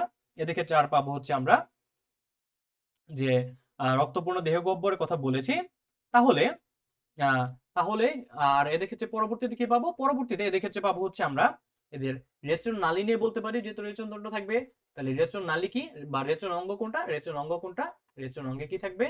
এদের রেচন অঙ্গে খুবই খুবই ইম্পর্টেন্ট একটা টার্ম পাবো, সেটা হচ্ছে কি? রেচন অঙ্গে মালপিজিয়ান নালিকা থাকবে। কেমন? রেচন অঙ্গে মালপিজিয়ান মালপিজিয়ান নালিকা থাকবে। রেচন অঙ্গে কি থাকবে ভাইয়া? মালপিজিয়ান নালিকা থাকবে। কেমন? এদের রেচন অঙ্গে মালপিজিয়ান নালিকা থাকবে। ওকে, ফাইন। তাহলে দেখো ভাই, আমি কিন্তু মালপিজিয়ান নালিকার কথা বলেছি, এই টার্মটা খুবই ইম্পর্টেন্ট। Not Malpighian body. আমি কি বলেছি? মালপিজিয়ান নালিকা, নট মালপিজিয়ান বডি। হ্যাঁ, মালপিজিয়ান বডি না, নট মালপিজিয়ান বডি। আমি লিখে দিচ্ছি, এটা কিন্তু তোমরা ভুল করো অনেক। হ্যাঁ, মালপিজিয়ান বডি, মালপিজিয়ান বডি না, কিন্তু বলেছি মালপিজিয়ান নালিকা থাকবে। কেমন? তাহলে মালপিজিয়ান বডি না, খুবই খুবই ইম্পর্টেন্ট। কেন মালপিজিয়ান বডি থাকবে না? তাহলে মালপিজিয়ান বডি ভাইয়া কাদের থাকে? এই মালপিজিয়ান বডি থাকে হচ্ছে কাদের? মানুষের, তাই না? মানুষের থাকে। হ্যাঁ, মালপিজিয়ান বডি থাকে হচ্ছে মানুষের কিডনিতে, মানুষের কিডনিতে থাকে হচ্ছে, বা মানুষের বৃক্কে থাকে হচ্ছে এই মালপিজিয়ান বডি। কেমন? আচ্ছা, তো এই মালপিজিয়ান নালিকা থাকে কেন? মালপিজিয়ান নালিকা থাকে, কে আবিষ্কার করেছে এটা? আবিষ্কার করছে বিজ্ঞানী মার্সেলো মালপিজি, সেজন্য নাম হচ্ছে মালপিজিয়ান নালিকা।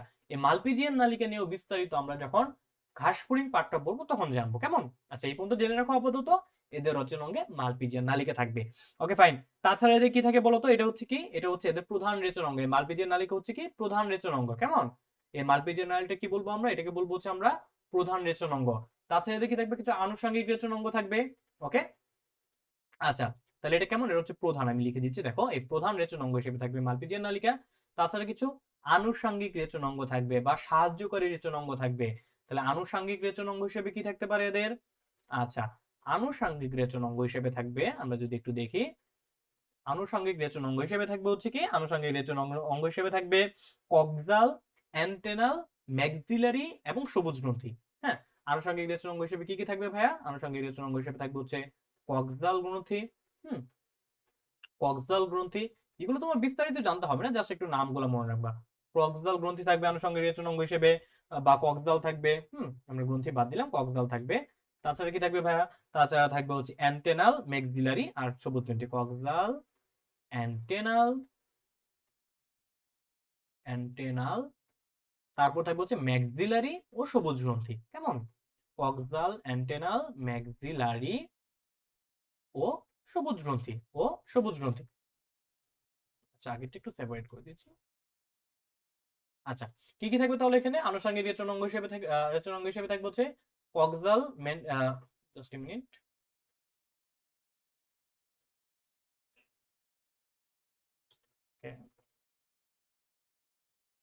আচ্ছা, তো আনুষঙ্গিক রেচন অঙ্গ হিসেবে থাকবে কক্সবাল, অ্যান্টেনাল, মেক্সিলারি ও সবুজ গ্রন্থি। কেমন? মেক্সিলারি ও সবুজ গ্রন্থি, বুঝাতে পেরেছি? আচ্ছা, এগুলো থাকবে হচ্ছে কি হিসেবে? আনুষঙ্গিক রেচন অঙ্গ হিসেবে। ওকে, ফাইন। তাছাড়া এদের ক্ষেত্রে কি থাকবে বলতো? এদের ক্ষেত্রে থাকবে হচ্ছে শ্বসনতন্ত্র থাকবে। কেমন? তাহলে আমরা 7 নাম্বার দিব হচ্ছে শ্বসনতন্ত্র উপস্থিত, শ্বসনতন্ত্র উপস্থিত। আচ্ছা, এখন বলো, যেহেতু শ্বসনতন্ত্র রয়েছে তাহলে এদেরকে শ্বসন অঙ্গ থাকতে হবে। কেমন? তাহলে শ্বসন অঙ্গ কোনগুলো হবে? শ্বসন অঙ্গ হতে পারে হচ্ছে আহ শ্বসন অঙ্গ কোনগুলো থাকতে পারে ভাইয়া? শ্বসন অঙ্গ রূপে থাকতে পারে হচ্ছে ট্রাকিয়া থাকতে পারে। শ্বসন অঙ্গের জন্য এরা কি, শ্বসনের জন্য কি ব্যবহার করতে পারে? ট্রাকিয়া ব্যবহার করতে পারে। তাছাড়া ব্যবহার করতে পারে হচ্ছে ফুলকা থাকতে পারে কিছু কিছু প্রাণীর ক্ষেত্রে, এদের কিছু কিছু প্রাণীর ক্ষেত্রে ফুলকা পেতে পারি আমরা। তারপর আমরা বুক গিল, বুক গিল পেতে পারি। তারপর হচ্ছে কিছু কিছু প্রাণীর ক্ষেত্রে আমরা এদের ক্ষেত্রে কি বুক লাং পেতে পারি। কেমন? এদের ক্ষেত্রে কিছু কিছু প্রাণীর ক্ষেত্রে আমরা বুক লাং পেতে পারি। ওকে, তো শ্বসন অঙ্গ উপস্থিত আর শ্বসনতন্ত্র উপস্থিত, শ্বসন অঙ্গ হিসেবে ট্রাকিয়া, ফুলকা, বুকগিল, বুকলাং থাকবে। কেমন? আচ্ছা, এখন বলতে হলে যে ট্রাকিয়া কাদের থাকবে, ফুলকা কাদের থাকবে? ট্রাকিয়া থাকবে হচ্ছে যারা কেমন, যারা কি, যারা হচ্ছে তোমার যারা স্থলে চলাচল করবে, যেমন ওই যে ঘাস ফড়িং এর ক্ষেত্রে। কেমন? তাহলে ট্রাকিয়া থাকবে কার ক্ষেত্রে? ঘাস ফড়িং এর ক্ষেত্রে। বিস্তারিত আমরা ট্রাকিয়াল তন্ত্র আমরা হচ্ছে যখন ঘাস ফড়িং করবো তখন জানবো। ফুলকা কার ক্ষেত্রে থাকতে পারে? চিংড়ির ক্ষেত্রে ফুলকা থাকতে পারে। কেমন?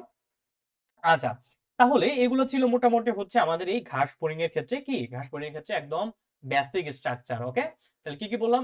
স্পেশাল বৈশিষ্ট্যগুলো কি কি বললাম? এদের সংযুক্ত উপাঙ্গ থাকবে, এদের একজোড়া অ্যান্টিনা বা একজোড়া পুঞ্জাকি থাকবে, বহিঃকঙ্কাল থাকবে কাইটি নির্মিত, মুক্ত রক্ত সংবহনতন্ত্র থাকবে, হিমোসিল থাকবে। হিমোসিলটা কি? রক্তপূর্ণ দেহ গহ্বর। দেহ গহ্বর মিন্স আমরা জানি এরা হচ্ছে ইউসিলোমেট বা প্রকৃত সিলোম যুক্ত। তাহলে একটা যে সিলোমিক গহ্বর থাকবে সেইখানে এসে রক্ত উন্মুক্ত হবে। সিলোমিক গহ্বরে রক্তটা চলে আসলে হয়ে যাবে সেটা হিমোসিল। এটা নিয়ে আমরা আরেকদিন ক্লাসে পড়বো ইনশাল্লাহ। তারপর রেচন অঙ্গে কি থাকবে? মালপিজিয়ান নালিকা, যেটা খুবই খুবই ইম্পর্টেন্ট। এই 800 পড়ার ভিতরে একটা এমসিকিউ আসার মতো হলে সেটা হচ্ছে এই রেচন অঙ্গে মালপিজিয়ান নালিকাটা আসতে পারে। কেমন? আচ্ছা, এটা কি নয়? মালপিজিয়ান বডি নয়। মালপিজিয়ান বডি কার ভিতরে থাকে? মানুষের ভিতরে থাকে, মানুষের বৃক্কে থাকে। যখন আমরা বৃক্ষটা পড়বো তখন আমরা এটা নিয়ে বিস্তারিত পড়বো। তারপর হচ্ছে মানুষ, এদের ক্ষেত্রে কি থাকবে? আনুষঙ্গিক রেচন অঙ্গ হিসেবে কক্সবাল, অ্যান্টেনাল, ম্যাক্সিলারি আর সবুজ গ্রন্থি থাকবে। শ্বসনতন্ত্র উপস্থিত থাকবে। আর শ্বসনাঙ্গ হিসেবে কি কি থাকবে? ট্রাকিয়া, ট্রাকিয়া থাকবে ঘাস ফড়িংয়ের ক্ষেত্রে। তাছাড়া থাকতে পারে ফুলকা, থাকতে পারে হচ্ছে বুকলাং, থাকতে পারে হচ্ছে বুকগিল। কথা ক্লিয়ার? আশা করি বুঝাতে পেরেছি। তো এই ছিল মোটামুটি আমাদের 800 পড়া পর্ব নিয়ে বিস্তারিত। এখন একটা জিনিস জানতে হবে, সেটা হচ্ছে যে 800 পড়া পর্ব পড়লাম, এ তো ভাই এক্সাম্পলটা জানাটা জরুরি, তাই না? তাহলে এক্সাম্পল স্বরূপ কি পড়তে পারি আমরা? 800 পড়া পর্বের এক্সাম্পল খুবই খুবই কমন এক্সাম্পল যেগুলো আমরা আশেপাশে দেখি। কি হতে পারে? ওই যে আমি যেগুলো চিত্র দিয়ে রেখেছি দেখো, একটা হতে পারে যে হচ্ছে ঘাস ফড়িং, তাই না? একটা হতে পারে কি, আমি বাংলায় লিখে দিচ্ছি যে ঘাস ফড়িং। ঘাস ফড়িং এর বইয়ের নামটা কি হতে পারে? যে পোকিলোসারাস পিকটাস বা অন্যান্য অনেক ঘাস ফড়িং রয়েছে, ঘাস ফড়িং। তারপর হচ্ছে কি চিংড়ি, ঘাস ফড়িং, চিংড়ি, এগুলো হচ্ছে। তারপর হচ্ছে দেখো এই যে ডান পাশে চিত্র দিয়েছি, উপরে কি মৌমাছি, তাই না? এটা হচ্ছে মৌমাছি। মৌমাছি বইয়ের নাম কি বলতো ভাইয়া? মৌমাছি বইয়ের নাম হচ্ছে অ্যাপিস মেলিফেরা, তাই না? তাহলে হচ্ছে ঘাস ফড়িং, চিংড়ি। তারপর যে আমি মৌমাছিটা যদি লিখে দিই, এটা একটু ইম্পর্টেন্ট। মৌমাছি বইয়ের নাম কি ভাইয়া? অ্যাপিস, অ্যাপিস দেন হচ্ছে মেলিফেরা। ওকে, অ্যাপিস মেলিফেরা এই মৌমাছি হতে পারে। তাছাড়া কি হতে পারে দেখো তো, এই যে নিচে আমি আরেকটা মশার চিত্র দিয়ে দিয়েছি, তাই না? মশার চিত্র দিয়ে দিয়েছি বলতো, এই চিত্রটা, এই মশাটা চিনো কিনা তোমরা? তোমাদের পরিচিত মনে হচ্ছে কিনা? হ্যাঁ, এটা হচ্ছে অ্যাডিস মশা। কেমন? যেটা আসলে কোন রোগের বাহক বলো তো? আচ্ছা, তাহলে অ্যাপিস মেলিফেরাটা আমরা কি বললাম ভাই? এটা হচ্ছে মৌমাছি বা হানিবি। আচ্ছা, যাই হোক, মৌমাছি। ওকে, তারপর নিচে কি বললাম ভাইয়া? নিচে বললাম হচ্ছে আর কি হতে পারে, যে অ্যাডিস ইজিপ্টি হতে পারে। ওকে, অ্যাডিস ইজিপ্টি হতে পারে। এ জি ই, সরি, ইজিপ্টি, হ্যাঁ, অ্যাডিস এই aegypti, A G I P T, Aedes aegypti. Okay, এই যে অ্যাডিস ইজিপ্টি, যেটা এই অ্যাডিস ইজিপ্টি যে মশকি রয়েছে, হ্যাঁ, এটা কিন্তু মশা নয়, আমরা এটাকে বলবো হচ্ছে মশকি। এই অ্যাডিস ইজিপ্টি মশকিটা খুবই ইম্পর্টেন্ট আমাদের জন্য। কেন? কারণ এটা হচ্ছে আমাদের 3টা মেজর রোগ এর মাধ্যমে ছড়াতে পারে। কেমন? এই অ্যাডিস ইজিপ্টি মশা 3টা রোগের বাহক বা 3টা ভাইরাসের বাহক। কি কি বলতো? কোন 3টা রোগ এটা দিয়ে হতে পারে? আমরা জানি আমাদের সবচেয়ে কমন যে রোগ সেটা হচ্ছে কি ডেঙ্গু, হ্যাঁ। তাহলে এই অ্যাডিস ইজিপ্টি দিয়ে কি হতে পারে? ডেঙ্গু হতে পারে, হতে পারে চিকুনগুনিয়া, কেমন? তাহলে হতে পারে কি চিকুনগুনিয়া। তাছাড়া কি হতে পারে বলতো? ডেঙ্গু, চিকুনগুনিয়া, তাছাড়া হচ্ছে জিকা ভাইরাসের মাধ্যমে ছড়াতে পারে, কেমন?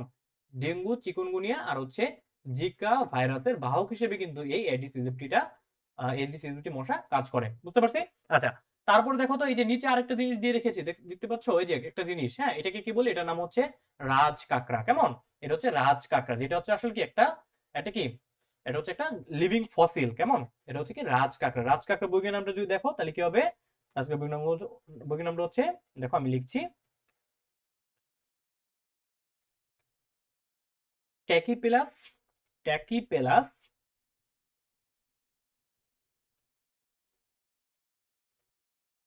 ট্র্যাকিপেলাস ট্রিডেন্টাটাস, কেমন? একটু কঠিন, বাট একটু মনে রাখার চেষ্টা করবা। ট্র্যাকিপেলাস ট্রিডেন্টাটাস, এটা কি? এটার নামটা কি? নাম হচ্ছে রাজ কাঁকড়া। ওকে, রাজ কাঁকড়া। এই রাজ কাঁকড়াটা কেন ইম্পর্টেন্ট ভাইয়া? রাজ কাঁকড়া হচ্ছে একদিকে এটা আর্থ্রোপোডা পর্বের প্রাণী, আর রাজ কাঁকড়াটা হচ্ছে একটা লিভিং ফসিল, হ্যাঁ, একটা লিভিং ফসিল, বা আমরা যেটাকে বলি জীবন্ত জীবাশ্ম, কেমন? জীবন্ত জীবাশ্ম বা লিভিং ফসিল। এটা নিয়ে আমরা বিস্তারিত যখন আমরা জিনতত্ত্ব বিবর্তন অধ্যায়ে পড়বো তখন আমরা বিস্তারিত জানবো। তো তাহলে এই ছিল মোটামুটি আমাদের আর্থ্রোপোডা পর্ব নিয়ে বিস্তারিত। আশা করছি আর্থ্রোপোডা পর্ব নিয়ে এরপরে কার কোনো কনফিউশন থাকবে না, কেমন? কারো কনফিউশন থাকলে ক্লাসটা আরেকবার করবা, তাতে আশা করি সবকিছু ক্লিয়ার হয়ে যাবে। তো আর্থ্রোপোডা পর্বের আমরা একটু আগে হচ্ছে সাধারণ বস্তুগুলো দেখেছিলাম, এখন হচ্ছে আমরা স্পেশাল বস্তুগুলো দেখলাম, প্রত্যেকটা বস্তু ব্যাখ্যা দেওয়ার চেষ্টা করলাম। তারপরে সমস্যা থাকলে অবশ্যই টুটলস একাডেমি গ্রুপে এটা নিয়ে একটা পোস্ট করিও, ইনশাল্লাহ সলভ দিয়ে দেওয়ার চেষ্টা করবো। আচ্ছা, তো তারপরে যাব হচ্ছে আমরা আজকের শেষ পর্ব, অর্থাৎ আমাদের পর্ব 8, একাইনোডার্মাটা নিয়ে, কেমন? আচ্ছা, তো একাইনোডার্মাটা আসলে দেখো তোমরা যারা ক্লাস 1 এবং 2 1 2 3 করেছে তারা জানো যে আমাদের টোটাল মেজর পর্ব রয়েছে 9টা মেজর পর্বের ভিতরে প্রথম 8টা পর্ব হচ্ছে আমাদের নন কর্ডেট, কেমন? নন কর্ডেট অর্থাৎ যাদের ক্ষেত্রে কোনো কি নেই, নটোকর্ডের উপস্থিতি নেই। এই নন কর্ডেট যে 8টা পর্ব রয়েছে তার সর্বশেষ পর্বটা হচ্ছে এই একাইনোডার্মাটা। ওকে, আচ্ছা, তো একাইনোডার্মাটা নিয়ে পড়ার আগে আমরা আবার আমাদের সাধারণ বস্তু, স্পেশাল বস্তু হিসেবে আমরা আলাদা করে পড়বো। তো সাধারণ বস্তুর ভিতরে আমরা প্রথমে একটু নামকরণটা যদি দেখার চেষ্টা করি। দেখো, একাইনো শব্দটা কই থেকে আসছে? একাইনো শব্দটা আসছে হচ্ছে একাইনোস থেকে, তাই না? একাইনোস বা একাইনেটাস থেকে, আমরা যদি বলি ল্যাটিন একাইনেটাস, হ্যাঁ, বা একাইনো। একাইনো আসছে কই থেকে? ল্যাটিন ভাই, ল্যাটিন একাইনো ইস একাইনেটাস থেকে। এই ল্যাটিন একাইনেটাস এর মিনিংটা কি ভাই? এর মিনিংটা হচ্ছে কাটা। এর মিনিংটা হচ্ছে কি ভাইয়া? এর মিনিংটা হচ্ছে কাটা, হ্যাঁ, কাটা। আর তারপর দেখো একাইনের পরে কি কথাটা আসছে? ডার্ম, হ্যাঁ, ডার্ম। ডার্ম আমরা জানি কি ডার্ম মানে কি ভাইয়া? ডার্ম মানে হচ্ছে ত্বক। তারপর দেখো তো আটা। আটা মানে কি ভাইয়া? এটিয়া, আটা। আটা মানে হচ্ছে বহন করা, হ্যাঁ, তাহলে হচ্ছে বহন করা। তাহলে ভাই একাইনোডার্মাটা অ্যাকচুয়াল মিনিংটা কি হলো? যাদের কি হবে? যাদের ত্বক কি করবে ভাইয়া? যাদের ত্বক কাটা বহন করবে, অর্থাৎ যাদের ত্বকে কাটা থাকবে, যাদের ত্বকে কাটা থাকবে বা কাটা কাটা ত্বক যাদের হবে তাদেরকে আমরা বলবো হচ্ছে একাইনোডার্মাটা। যদি আমি বাংলায় বলতে চাই তাহলে বলবো কি ভাইয়া? তাহলে বলবো হচ্ছে কন্টক ত্বক প্রাণী, কেমন? তো একাইনোডার্মাটা বলতে আসলে আমরা কি বলবো? যে যাদের কি কি থাকবে? যাদের হচ্ছে তোমার ত্বকটা কাটা বহন করবে, দ্যাট মিন্স এরা হচ্ছে কন্টক ত্বক প্রাণী, কেমন?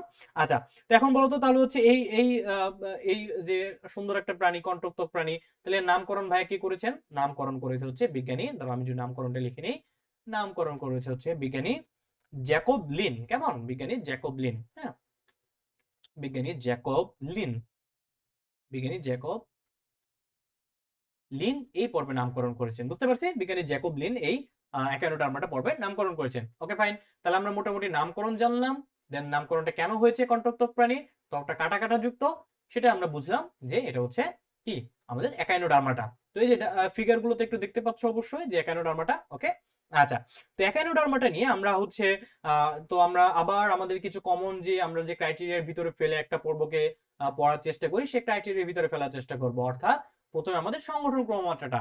এখন আমাকে বলো তো ভাই, তাহলে একাইনোডার্মাটার সংগঠন ক্রমমাত্রা কি হবে? এরা হচ্ছে কি? এরা হচ্ছে অঙ্গ তন্ত্রমাত্রার গঠন বিশিষ্ট প্রাণী, কেমন? তাহলে এরা হবে কেমন? এরা হচ্ছে অঙ্গ তন্ত্রমাত্রার প্রাণী, অঙ্গ তন্ত্রমাত্রার গঠন বিশিষ্ট প্রাণী। একাইনোডার্মাটার হচ্ছে অঙ্গ তন্ত্রমাত্রার গঠন বিশিষ্ট প্রাণী, বুঝতে পারছি? আচ্ছা, তো তাহলে একাইনোডার্মাটা হবে কেমন? এরা হচ্ছে অঙ্গতন্ত্র মাটার গঠন বিশিষ্ট প্রাণী। ওকে ফাইন, বুঝলাম যে এরা হচ্ছে অঙ্গতন্ত্র মাটার গঠন বিশিষ্ট প্রাণী। তারপরে কি হবে বলতো? তারপর যদি আমরা বলি যে এদের অঙ্গতন্ত্র মাত্রা তুমি বুঝলা যে দেহের গঠন বললা, তারপর এখন আমাকে বলো তো ভাই এই একাইনোডার্মাটা পর্বের ক্ষেত্রে এদের তোমার ভ্রূণস্তরটা কি হবে? এরা কি হবে? এরা ভাই হচ্ছে অবশ্যই ত্রিস্তরী প্রাণী, তাই না? এরা হচ্ছে অবশ্যই কি? অবশ্যই ত্রিস্তরী প্রাণী। এরা হচ্ছে অবশ্যই ত্রিস্তরী পর্ব বা ত্রিস্তরী পর্বের প্রাণী এরা, কেমন? আচ্ছা, বা এদের পর্বটা হচ্ছে পর্বের প্রাণীরা হচ্ছে ত্রিস্তরী। তারপরে যদি আমরা যাই যে ভাই এদের প্রতিসাম্যতাটা কেমন? প্রতিসাম্যতাটা একটু ইম্পর্টেন্ট এদের ক্ষেত্রে। প্রতিসাম্যতাটা দেখো, প্রতিসাম্যটা। আচ্ছা, প্রতিসাম্যতার ক্ষেত্রে এদের ক্ষেত্রে দুইটা জিনিস মনে রাখতে হবে। একটা হচ্ছে এটা লার্ভা অবস্থায় কেমন ছিল দেখতে, লার্ভা অবস্থায় কেমন ছিল, আর এদের হচ্ছে পূর্ণাঙ্গ প্রাণীটা কেমন, এই দুইটি টার্ম একটু মনে রাখতে হবে, কেমন? প্রতিসাম্যতার ক্ষেত্রে দেখো আমি এই যে ডান পাশে বাম পাশে অনেক জায়গায় অনেকগুলো চিত্র দিয়ে রেখেছি, দেখছো পূর্ণাঙ্গ প্রাণীটা কেমন? দেখো তো পূর্ণাঙ্গ প্রাণীটা কেমন হবে। তুমি পূর্ণাঙ্গ প্রাণীকে যদি তুমি ভাগ করতে চাও, তাহলে তুমি এই যে একটা এ বরাবর ভাগ করো, দেখো তো সমান অর্ধাংশ পেয়েছো কিনা? পেয়েছো। তারপর এ বরাবর ভাগ করো, সমান অর্ধাংশ পেয়েছো। আবার এই বরাবর যাও, প্রত্যেকটা বাহু বরাবর একটা সমান অর্ধাংশে ভাগ করতে পারবা। দ্যাট মিনস পূর্ণাঙ্গ প্রাণীরা কেমন হবে? পূর্ণাঙ্গ প্রাণীরা হবে পঞ্চ অরীয় প্রতিসম। তাহলে আমরা প্রথমেই বলে নেই যে এদের পূর্ণাঙ্গ প্রাণীরা হচ্ছে কেমন? পূর্ণাঙ্গ প্রাণীরা হচ্ছে পঞ্চ অরীয় প্রতিসম। পঞ্চ অরীয় প্রতিসম, বুঝতে পারছি?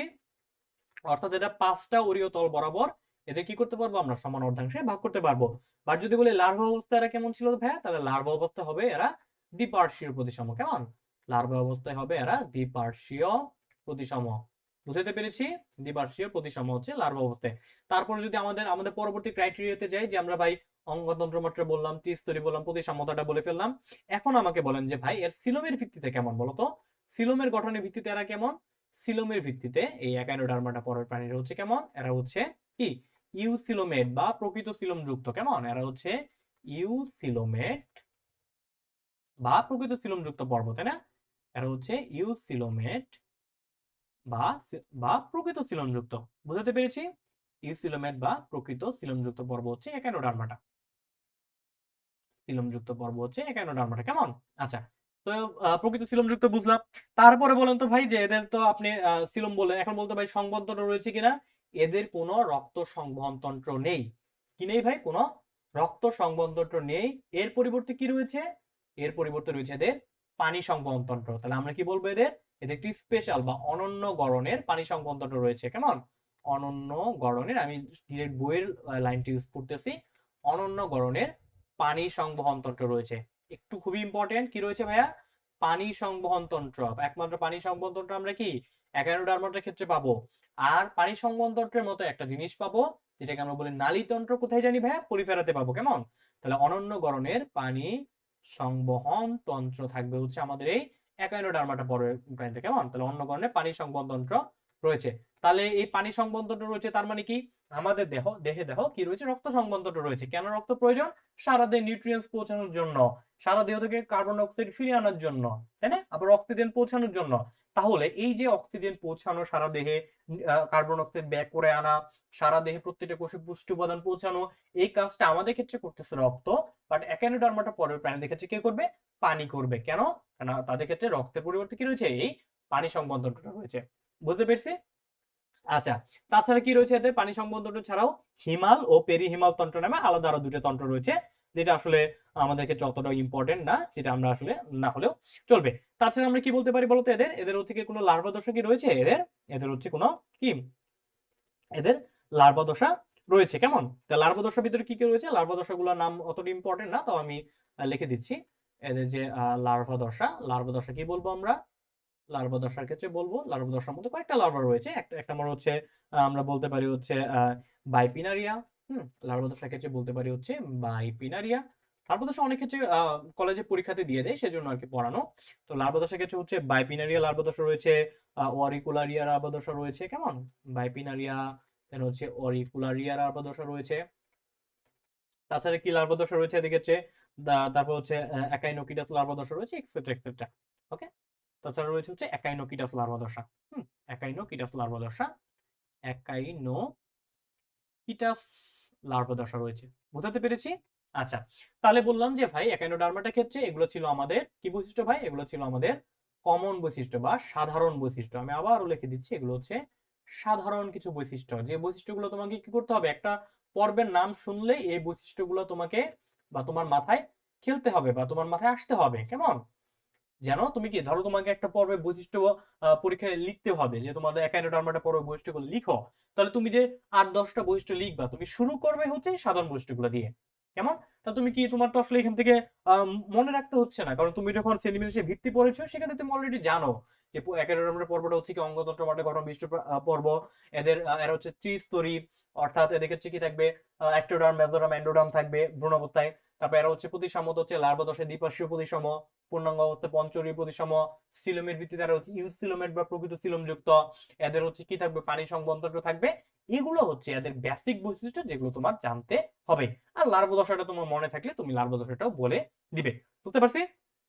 আচ্ছা, তারপর যদি আমি আরেকটা কথা বলি যে দেখো এই যে একাইনোডার্মাটা পড়বে প্রাণী দেখেছে, আরেকটা জিনিস ইম্পর্টেন্ট, যে একটা হিন্টস হতে পারে তোমার জন্য, তোমার সিকিউ ধরার জন্য একটা হিন্টস হতে পারে, সেটা হচ্ছে কি এদের সকল প্রজাতি সামুদ্রিক। কেমন? একটু খেয়াল রাখবা, সকল প্রজাতি, কেমন, সকল প্রজাতি হচ্ছে সামুদ্রিক। একটু খেয়াল রাখতে হবে এই টার্মটা একটু মানে একটু ভালো করে খেয়াল রাখবা, সকল প্রজাতি সামুদ্রিক। তাহলে আমরা কি বলবো, সকল প্রজাতি সামুদ্রিক হলে তাহলে এর উল্টা কথাটা কি হবে ভাইয়া বলতো? সকল প্রজাতি সামুদ্রিক তাহলে কোনো মিঠা পানির একাইনোডার্মাটা নেই। সকল প্রজাতি সামুদ্রিক, মিঠা পানিতে মিঠা পানির কোনো একাইনোডার্মাটা নেই। হ্যাঁ, তাহলে সকল প্রজাতি সামুদ্রিক, মিঠা পানির একাইনোডার্মাটা নেই। তাহলে একাইনোডার্মাটার ক্ষেত্রে কি বলবো ভাইয়া? এদের সকল প্রজাতি হচ্ছে সামুদ্রিক, কোনো মিঠা পানির কোনো একাইনোডার্মাটা নেই। বুঝতে পারছি? আচ্ছা দাঁড়াও আমি লিখে দিচ্ছি, ওয়েট। ওকে, মিঠা পানির একাইনোডার্মাটা নেই। মিঠা পানির একাইনো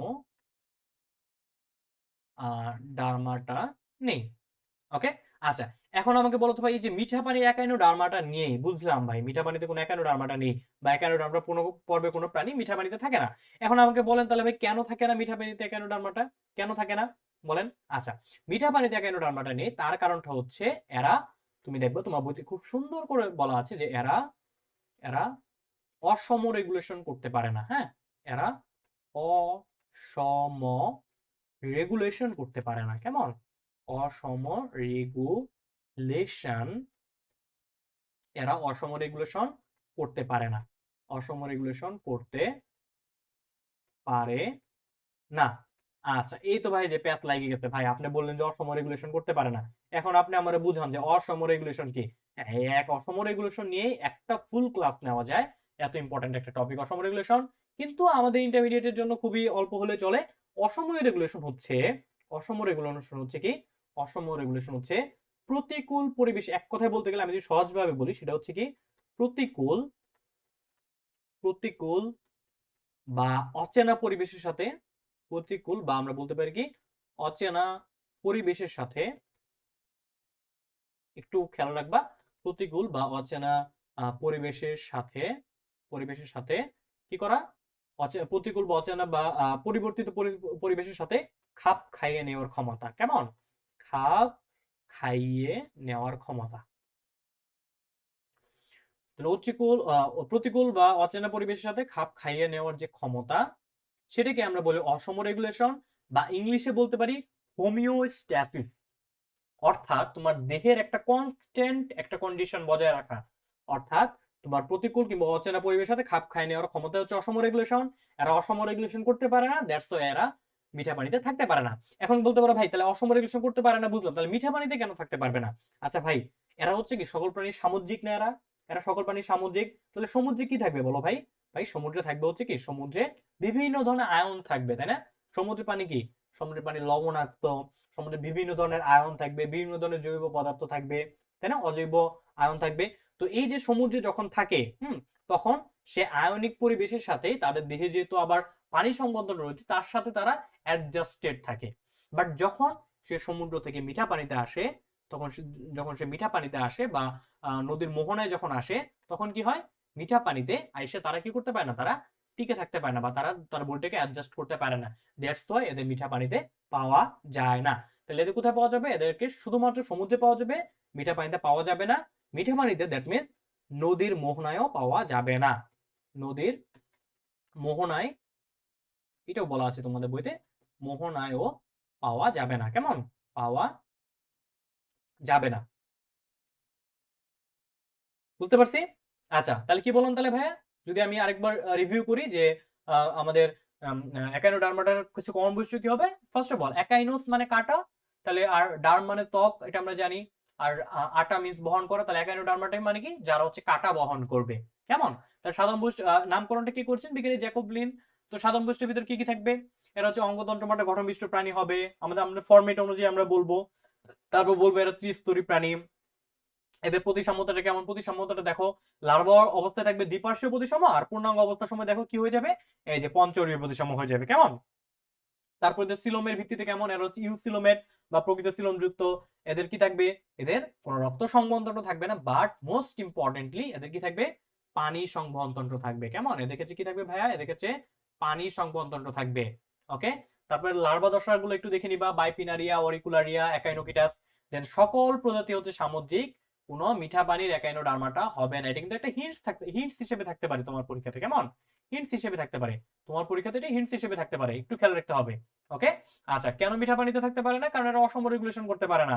কেন অসম রেগুলেশন করতে পারে না? অসম রেগুলেশন জিনিসটা কি? অসম রেগুলেশন হচ্ছে বা হোমিওস্ট্যাসিস হচ্ছে প্রতিকূল কিংবা অচেনা পরিবেশে গিয়ে নিজের দেহের খাপ খাইয়ে নেওয়ার যে ক্ষমতা, এরা কি করতে পারে না? এরা হচ্ছে দেহ খাপ খাইয়ে নিতে পারে না। অর্থাৎ এরা যখন সমুদ্রে বাস করে, তখন সমুদ্রে কি থাকে? প্রচুর পরিমাণে আয়ন থাকে। কেমন? বিভিন্ন ধরনের আয়ন থাকে, বিভিন্ন ধরনের লবণ থাকে। এই পরিবেশে আর অভ্যস্ত হয়ে যায়। দ্যাটস ওয়াই যখন মিঠা পানিতে যায় তখন সেখানে গিয়ে সার্ভাইভ করতে পারে না। সেজন্য মিঠা পানিতে বা নদীর মোহনায় কোনো একাইনোডার্মাটা পাওয়া যায় না। আশা করি বুঝাতে পেরেছি একাইনোডার্মাটা নিয়ে, আর একাইনোডার্মার সাধারণ বৈশিষ্ট্য নিয়ে আর কারো কোনো কনফিউশন নেই। ওকে, তো তারপর যখন আমরা একাইনোডার্মাটা একটু যে বৈশিষ্ট্য দিকে যাবো, অর্থাৎ আমরা এখন একটু চেষ্টা করবো একাইনোডার্মাটার যে কিছু স্পেশাল বৈশিষ্ট্যগুলো, স্পেশাল ক্যারেক্টারিস্টিক গুলা, বা আমরা বলতে পারি শনাক্তকারী বৈশিষ্ট্যগুলো কেমন হবে, তাহলে আমরা লিখবো যে স্পেশাল বৈশিষ্ট্য কি কি রয়েছে। দেখি আমরা স্পেশাল বৈশিষ্ট্যগুলা। ওকে, আমি আসলে তোমাদের প্রত্যেকটা পর্ব একটু এভাবে গুছিয়ে পড়াচ্ছি যেন আসলে তুমি নিজে বুঝতে পারো যে একটা পর্ব কিভাবে পড়া উচিত। কারণ দেখা যাচ্ছে ইন্টারমিডিয়েট 2 বছর সময়, তোমরা ফার্স্ট ইয়ারে মাত্র উঠলা, যারা 26 ব্যাচের আসো, ফার্স্ট ইয়ারে উঠে দেখা গেছে হচ্ছে যে তোমরা এখন উঠে এই দ্বিতীয় অধ্যায় খুব ভালো করে বুঝলা, খুব ভালো করে পড়লা। আবার দেখা যাচ্ছে তোমার 2 মাস 3 মাস 4 মাস পর অধ্যায়টা একদমই ভুলে গেছো। কেন? কারণ তুমি সিস্টেমেটিক ওয়েতে পড়ো নাই। সেজন্য আমি চেষ্টা করবো প্রত্যেকটা পর্ব, যেহেতু অনেকে ভাবো অধ্যায়টা একটু কঠিন অধ্যায়, আসলে কঠিন অধ্যায় না, বাট ইনফরমেশনটা অনেক বেশি। তো সেজন্য আমি চেষ্টা করব যে, আমি চেষ্টা করছি যে প্রত্যেকটা পর্বটাকে আসলে কিভাবে পড়া যায় সেটা একটু তোমাদের মাথায় ঢুকিয়ে দেওয়ার জন্য। কেমন? আচ্ছা, তো অবশ্যই এখনো যারা বলতেছি, যারা আগের ক্লাসগুলো করো নাই ওদের, আগের ক্লাসগুলো অবশ্যই করবা ক্রনোলজিক্যালি। 1 2 3 আজকে 4 নাম্বার ক্লাস করলে আশা করি তোমার এইটুকু বুঝে যাবে যে তোমার আসলে পর্বগুলো কিভাবে পড়তে হবে। কেমন? ওকে, ফাইন। তো আমরা তাহলে দেখি এখন হচ্ছে আমরা এর স্পেশাল বৈশিষ্ট্যগুলো দেখবো। স্পেশাল বৈশিষ্ট্যের ভিতরে আমরা অলরেডি কি বলে এসেছিলাম বলতো? অলরেডি বলে আসছিলাম যে এদেরকে কি কি হবে না, অসম রেগুলেশন থাকবে না, বা অন্যান্য অনেক কথাবার্তা বলে আসছি। যাই হোক, আমরা ওইদিকে যাচ্ছি না। তাহলে স্পেশাল বৈশিষ্ট্যের মধ্যে 1 নাম্বার বৈশিষ্ট্য কি হবে? আমরা জানি 1 নাম্বার বৈশিষ্ট্য কই থেকে নেই? আমরা 1 নম্বর বৈশিষ্ট্যতে নাম থেকে নিব, তাই না? নাম কি ভাই? একাইনোডার্মাটা, দ্যাট মিন্স কন্টক ত্বক প্রাণী। তাহলে কি থাকবে ভাইয়া? এদের কাঁটাযুক্ত ত্বক থাকবে। তাহলে আমরা 1 নাম্বার বলে দিব যে ত্বক হবে কেমন? ত্বক হবে কাঁটাযুক্ত। ত্বক হবে এদের কি ভাইয়া? ত্বক হচ্ছে এদের কাঁটাযুক্ত। হ্যাঁ, আচ্ছা ভাইয়া, তাহলে এক এক নম্বরে বললাম হচ্ছে এদের ত্বক হবে কাঁটাযুক্ত। এখন আমাকে বলো, তাহলে এই যে ত্বক কাঁটাযুক্ত, কাঁটাযুক্ত ত্বক মিন্স তাহলে এখানে কি কি থাকতে পারে এদের দেহে, ত্বকে? এদের ত্বকে থাকবে হচ্ছে কি? ত্বক কাঁটাযুক্ত। ত্বকে কি কি থাকবে? কি কির কারণে এগুলো কাটা মনে হবে? এগুলো তো আসলে সেই কাটা না, আমরা যে সচরাচর কাটা বলতে যেটা বুঝি সেটা না। কি কি থাকবে তাহলে? এক্ষেত্রে থাকবে হচ্ছে স্পাইন থাকতে পারে, এদের ক্ষেত্রে পেরিসিলারি থাকতে পারে। কেমন? কি কি থাকবে তাহলে ভাইয়া? আমি একটু লিখে দিচ্ছি। ত্বক কাঁটাযুক্ত, ত্বকের ভিতরে স্পাইন এবং পেরিসিলারি থাকবে। ক্লিয়ার? স্পাইন এবং পেরিসিলারি থাকবে। ওকে, ফাইন। তাহলে বুঝলাম যে ত্বক কাঁটাযুক্ত, সেজন্য এটার নাম হয়েছে একাইনোডার্মাটা বা কন্টক ত্বক প্রাণী। ওকে, তো আমরা 2 নাম্বার পয়েন্টে কি দিতে পারি এদের ক্ষেত্রে বলতো? আচ্ছা, এদের তুমি একটু দেখোটা দেখো, এই যে আমি একটা একাইনোডার্মাটা নিচে দেখো, নিচে। আচ্ছা, একাইনোডার্মাটার সবচেয়ে কমন এক্সাম্পল হচ্ছে স্টারফিশ। কেমন? আচ্ছা, স্টারফিশ ক্ষেত্রে দেখো আমি নিচে 2টা এক্সাম্পল দিয়ে রাখছি পরপর। হ্যাঁ, সেম এক্সাম্পল। এটা দেখো তো, একটা প্রাণীর সহজ সোজাভাবে আছে, আরেকটা হচ্ছে আমি উল্টিয়ে দিয়েছি। কেমন? তুমি তোমার হাতের পৃষ্ঠের কথা চিন্তা করতে পারো। হাতের একটা এই পৃষ্ঠ থাকে, একটা এই পৃষ্ঠ থাকে। ওকে, একটা পৃষ্ঠকে আমরা বলবো হচ্ছে ডর্জাল পৃষ্ঠ, বা এটাকে আমরা বলতে পারি যে হচ্ছে বিমুখিক তল। আরেকটাকে বলতে বলতে পারি মৌখিক তল। তাহলে যে প্রান্তে মুখ থাকবে সেটাকে আমরা বলবো মৌখিক তল, যে প্রান্তে মুখ থাকবে না সেটাকে বলবো হচ্ছে আমরা বিমুখিক তল। তাহলে আমরা কি বলবো? দেহ কেমন কিভাবে বিন্যস্ত বলতো ভাইয়া? দেহ, এই যে তাহলে এটা কি হবে? এটা হচ্ছে বিমৌখিক তল। হ্যাঁ, প্রথমটা হচ্ছে বিমৌখিক তল আর 2 নম্বরটা হচ্ছে মৌখিক তল। তাহলে আমরা 2 নম্বর পয়েন্টে লিখবো হচ্ছে দেহ মৌখিক ও বিমৌখিক তলে বিভক্ত। কেমন? বুঝতে পারছি যে কেন দেহকে মৌখিক ও বিমৌখিকের কথা বলছি। আচ্ছা, তাহলে দেহ মৌখিক ও বিমৌখিক তলে বিভক্ত। কেমন? আচ্ছা, বিমৌখিক তলে বিভক্ত। Okay fine. তো বুঝলাম যে দেহ দুইটা তল রয়েছে। আচ্ছা, এখন তলে বিভক্ত। আচ্ছা, তাহলে মৌখিক তল আর বিমৌখিক তল সম্পর্কে যদি একটু পড়ার চেষ্টা করি আমরা, যে মৌখিক আর বিমৌখিক তলে কি কি থাকবে। আচ্ছা, মৌখিক তলে দেখো এই যে আমাদের যে সরি যে বিমৌখিক তল যে রয়েছে, অর্থাৎ এই যে বিমৌখিক তল, এখানে এই যে বিমৌখিক তলটা প্রথম চিত্রটা, এখানে কি রয়েছে দেখো, সেন্ট্রাল ডিস্ক লিখে দিয়েছি তাই না। তার মানে বিমৌখিক তলে কি থাকবে, বিমৌখিক তলে একটা কেন্দ্রীয় চাকতি থাকবে। তাহলে এই বিমৌখিক তলে মনে রাখবো কি থাকবে, একটা কেন্দ্রীয় চাকতি থাকবে। কেমন? বিমৌখিক তলে একটা কি থাকবে, কেন্দ্রীয় চাকতি থাকবে। বুঝতে পারছি? আমরা চিত্র দিয়ে আসলে আশা করি বুঝাতে পেরেছি। ওকে। আচ্ছা, এখন দেখো যে এই যে মৌখিক তলটা থাকবে, এই মৌখিক তলে কি থাকবে ভাইয়া, দেখো তো আমরা পরবর্তী চিত্র, অর্থাৎ যে চিত্রে আমরা মৌখিক তলটা বুঝিয়েছি সেখানে দেখো তো। আচ্ছা, এই মৌখিক তলে আমি লাল কালি দিয়ে চিহ্নিত করে দিচ্ছি। দেখো এই যে এটা হচ্ছে আমাদের মুখ, এটা হচ্ছে আমাদের মুখ। কেমন? এটা মুখ।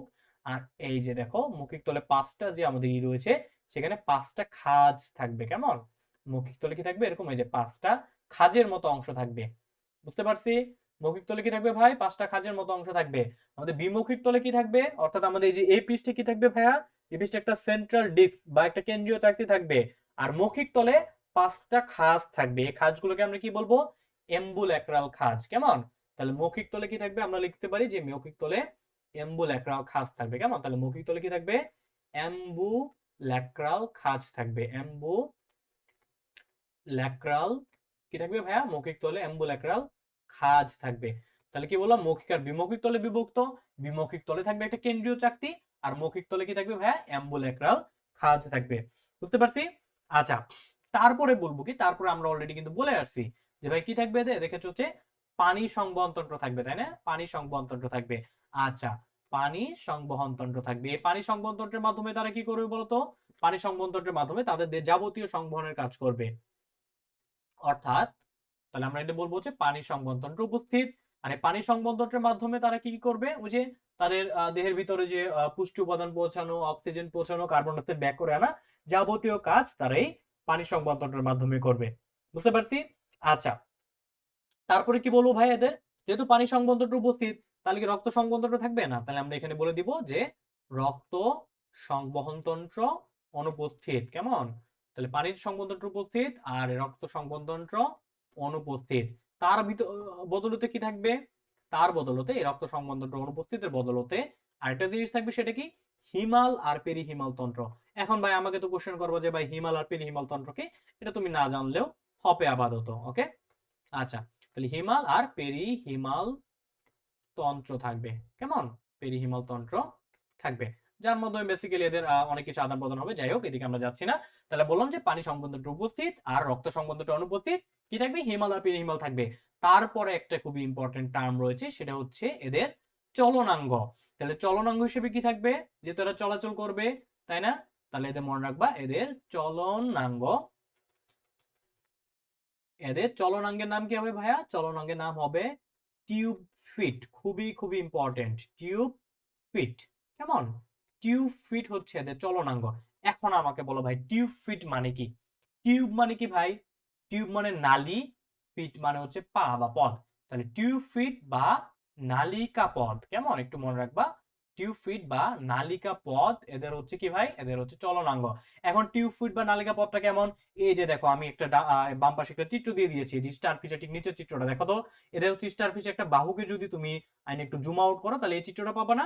এখানে কি রয়েছে দেখো তো, এই যে পায়ের নিচে দেখবা এই যে ছোট ছোট ছোট ছোট অনেকগুলা পায়ের মতো জিনিস রয়েছে তাই না, এইগুলাই হচ্ছে এদের টিউব ফিট বা, এই যে দেখো এগুলো হচ্ছে এদের টিউব ফিট বা নালিকা পদ। বুঝাতে পেরেছি? এই যে ছোট ছোট জিনিসপত্রগুলো রয়েছে আমার নিচে, এগুলো হচ্ছে এদের টিউব ফিট বা নালিকা পদ। দেখো আমি আবার দেখাচ্ছি, এই যে এগুলো হচ্ছে এদের টিউব ফিট বা নালিকা পদ। বুঝতে পারছি? তাহলে দেখেছি কি থাকবে ভাই, এদের ক্ষেত্রে টিউব ফিট বা নালিকা পদ থাকবে। এখন টিউব ফিট বা নালিকা পদের গঠন আসলে তোমার ওইভাবে না জানলেও চলবে, কিন্তু টিউব ফিট বা নালিকা পদ যে একাইনোডার্মাটের চলনাঙ্গ, এটা কোনোভাবে ভুল করা যাবে না। এটা হচ্ছে মাস্ট নো একটা জিনিস। কেমন? বুঝতে পারছি? তাহলে 4 নম্বর জিনিসটা, 4 নম্বর লাইনটা তাহলে বুঝতে পারছি। আচ্ছা, তারপর তাহলে কি থাকবে? আর তাহলে এগুলো ছিল মোটামুটি এদের বেসিক বৈশিষ্ট্য। তাছাড়া আমরা ৫ নম্বরে আর কি বলবো? আমরা তো বলে আসছি যে সকল প্রজাতি সামুদ্রিক, তাই না? কেন সকল প্রজাতি সামুদ্রিক? এটা আমরা হচ্ছে জেনারেল বৈশিষ্ট্য বা সাধারণ বৈশিষ্ট্য বলে আসছিলাম। তাহলে কি বলবো এখানে? এখানে বলে দিব যে এদের সকল প্রজাতি হবে কেমন? সকল প্রজাতি হবে এদের সামুদ্রিক। কেমন? সামুদ্রিক। কোনো মিঠা পানির একিনোডার্মাটা প্রাণী থাকবে না। কেন থাকবে না বলো তো? সকল প্রজাতি সামুদ্রিক কেন হবে? সকল প্রজাতি সামুদ্রিক হবে কারণ এরা কি করতে পারবে না? এরা হচ্ছে অসম রেগুলেশন করতে পারবে না। কেমন? আচ্ছা, তো এটাই ছিল মোটামুটি একাইনোডার্মাটা পর্বের কমন কিছু বৈশিষ্ট্য। তাহলে কি কি বলবো ভাইয়া? তাহলে বলবো হচ্ছে একাইনোডার্মাটা পর্বে আরেকটা নাম হচ্ছে কন্টকত্বক প্রাণী। ওকে, কেন কন্টকত্বক প্রাণী এটা আমরা অলরেডি বলে আসছি। স্পেশাল বৈশিষ্ট্যের ভিতরে কি থাকবে? ত্বক হচ্ছে কাঁটাযুক্ত। কি কাঁটা থাকতে পারে? স্পাইন থাকতে পারে, পেরিসিলারি থাকতে পারে। দেহ হচ্ছে মৌখিক আর বিমৌখিক তলে বিভক্ত, অর্থাৎ তুমি হাতের তোমার হাতের কথা চিন্তা করতে পারো, হাতের গ্রিপটার কথা চিন্তা করতে পারো। এটা হচ্ছে বিমৌখিক তল, এটা মৌখিক তল। যে প্রান্তে মুখ থাকবে সেটা হচ্ছে মৌখিক, যে প্রান্তে মুখ থাকবে না সেটা বিমৌখিক। আমি চিত্রেও তোমাকে দেখিয়ে দিয়েছি, নিচে চিত্রে দেখতে পারো। একটা হচ্ছে প্রথমটা মৌখিক, দ্বিতীয়টা হচ্ছে বিমৌখিক। কেমন? সরি, প্রথমটা বিমৌখিক, দ্বিতীয়টা মৌখিক। আচ্ছা, মৌখিক তলে কি থাকবে? মৌখিক তলে 5টা খাঁজ থাকবে, অগভীর খাঁজ, যেটা আমি দেখো এই যে নিচে কালি দিয়ে, লাল কালি দিয়ে চিহ্নিত করে দিয়েছি। এই খাঁজগুলোকে বলবো হচ্ছে আমরা অ্যাম্বুলেক্রাল খাঁজ। কেমন? কি থাকবে ভাই এখানে? মৌখিক তলে অ্যাম্বুলেক্রাল খাঁজ থাকবে। কেমন? এগুলো কিন্তু একটু মনে রাখার চেষ্টা করবা, এগুলো পরীক্ষাতে আসার মতো এমসিকিউ। কেমন? তাহলে মৌখিক তলে অ্যাম্বুলেক্রাল খাঁজ থাকবে। আর বিমৌখিক তলে কি থাকবে ভাইয়া? কেন্দ্রীয় চাকতি বা একটা সেন্ট্রাল ডিস্ক থাকবে। ওকে, পানি সংবহনতন্ত্র উপস্থিত থাকবে, বাট কি অনুপস্থিত থাকবে? রক্ত সংবহনতন্ত্র অনুপস্থিত থাকবে। তার বিকল্প হিসেবে কি থাকতে পারে? হিমাল বা পেরিহিমাল তন্ত্র থাকতে পারে। বুঝতে পারছি? এদের চলনাঙ্গটা খুবই খুবই ইম্পর্টেন্ট। চলনাঙ্গ হিসেবে কি থাকবে ভাইয়া? টিউব ফিড বা নালিকা পথ হচ্ছে এদের চলনাঙ্গ। কেমন? টিউব ফিড বা নালিকা পথ হচ্ছে এদের চলনাঙ্গ। সকল প্রজাতি সামুদ্রিক। কেন সামুদ্রিক? আমি একটু আগে ব্যাখ্যা দিয়ে এসেছি যে এরা কি করতে পারবে না? অসম রেগুলেশন করতে পারবে না। সেজন্য কোনো মিঠা পানিতে কোনো একাইনোডার্মাটা পরপ্রাণী থাকতে পারবে না। কেমন? কথা ক্লিয়ার? কোনো ভেজাল আছে? নাই। ওকে, তাহলে হচ্ছে আমরা চলে যাবো হচ্ছে এক্সাম্পলে। কেমন? এক্সাম্পল গুলো আসলে খুবই ইজি। তার মধ্যে সবচেয়ে কমন এক্সাম্পল কি বলতো ভাই? সমুদ্র তারা, তাই না? সমুদ্র তারা। সমুদ্র তারাটা হচ্ছে সবচেয়ে কমন এক্সাম্পল। ওকে, তাহলে স্টারফিশ বা সমুদ্র তারা আমরা কি দিব বা স্টারফিশ যেটা সেটা হচ্ছে কি Astropecten. Astro astro P C T E N Astropecten euryacanthus. কেমন?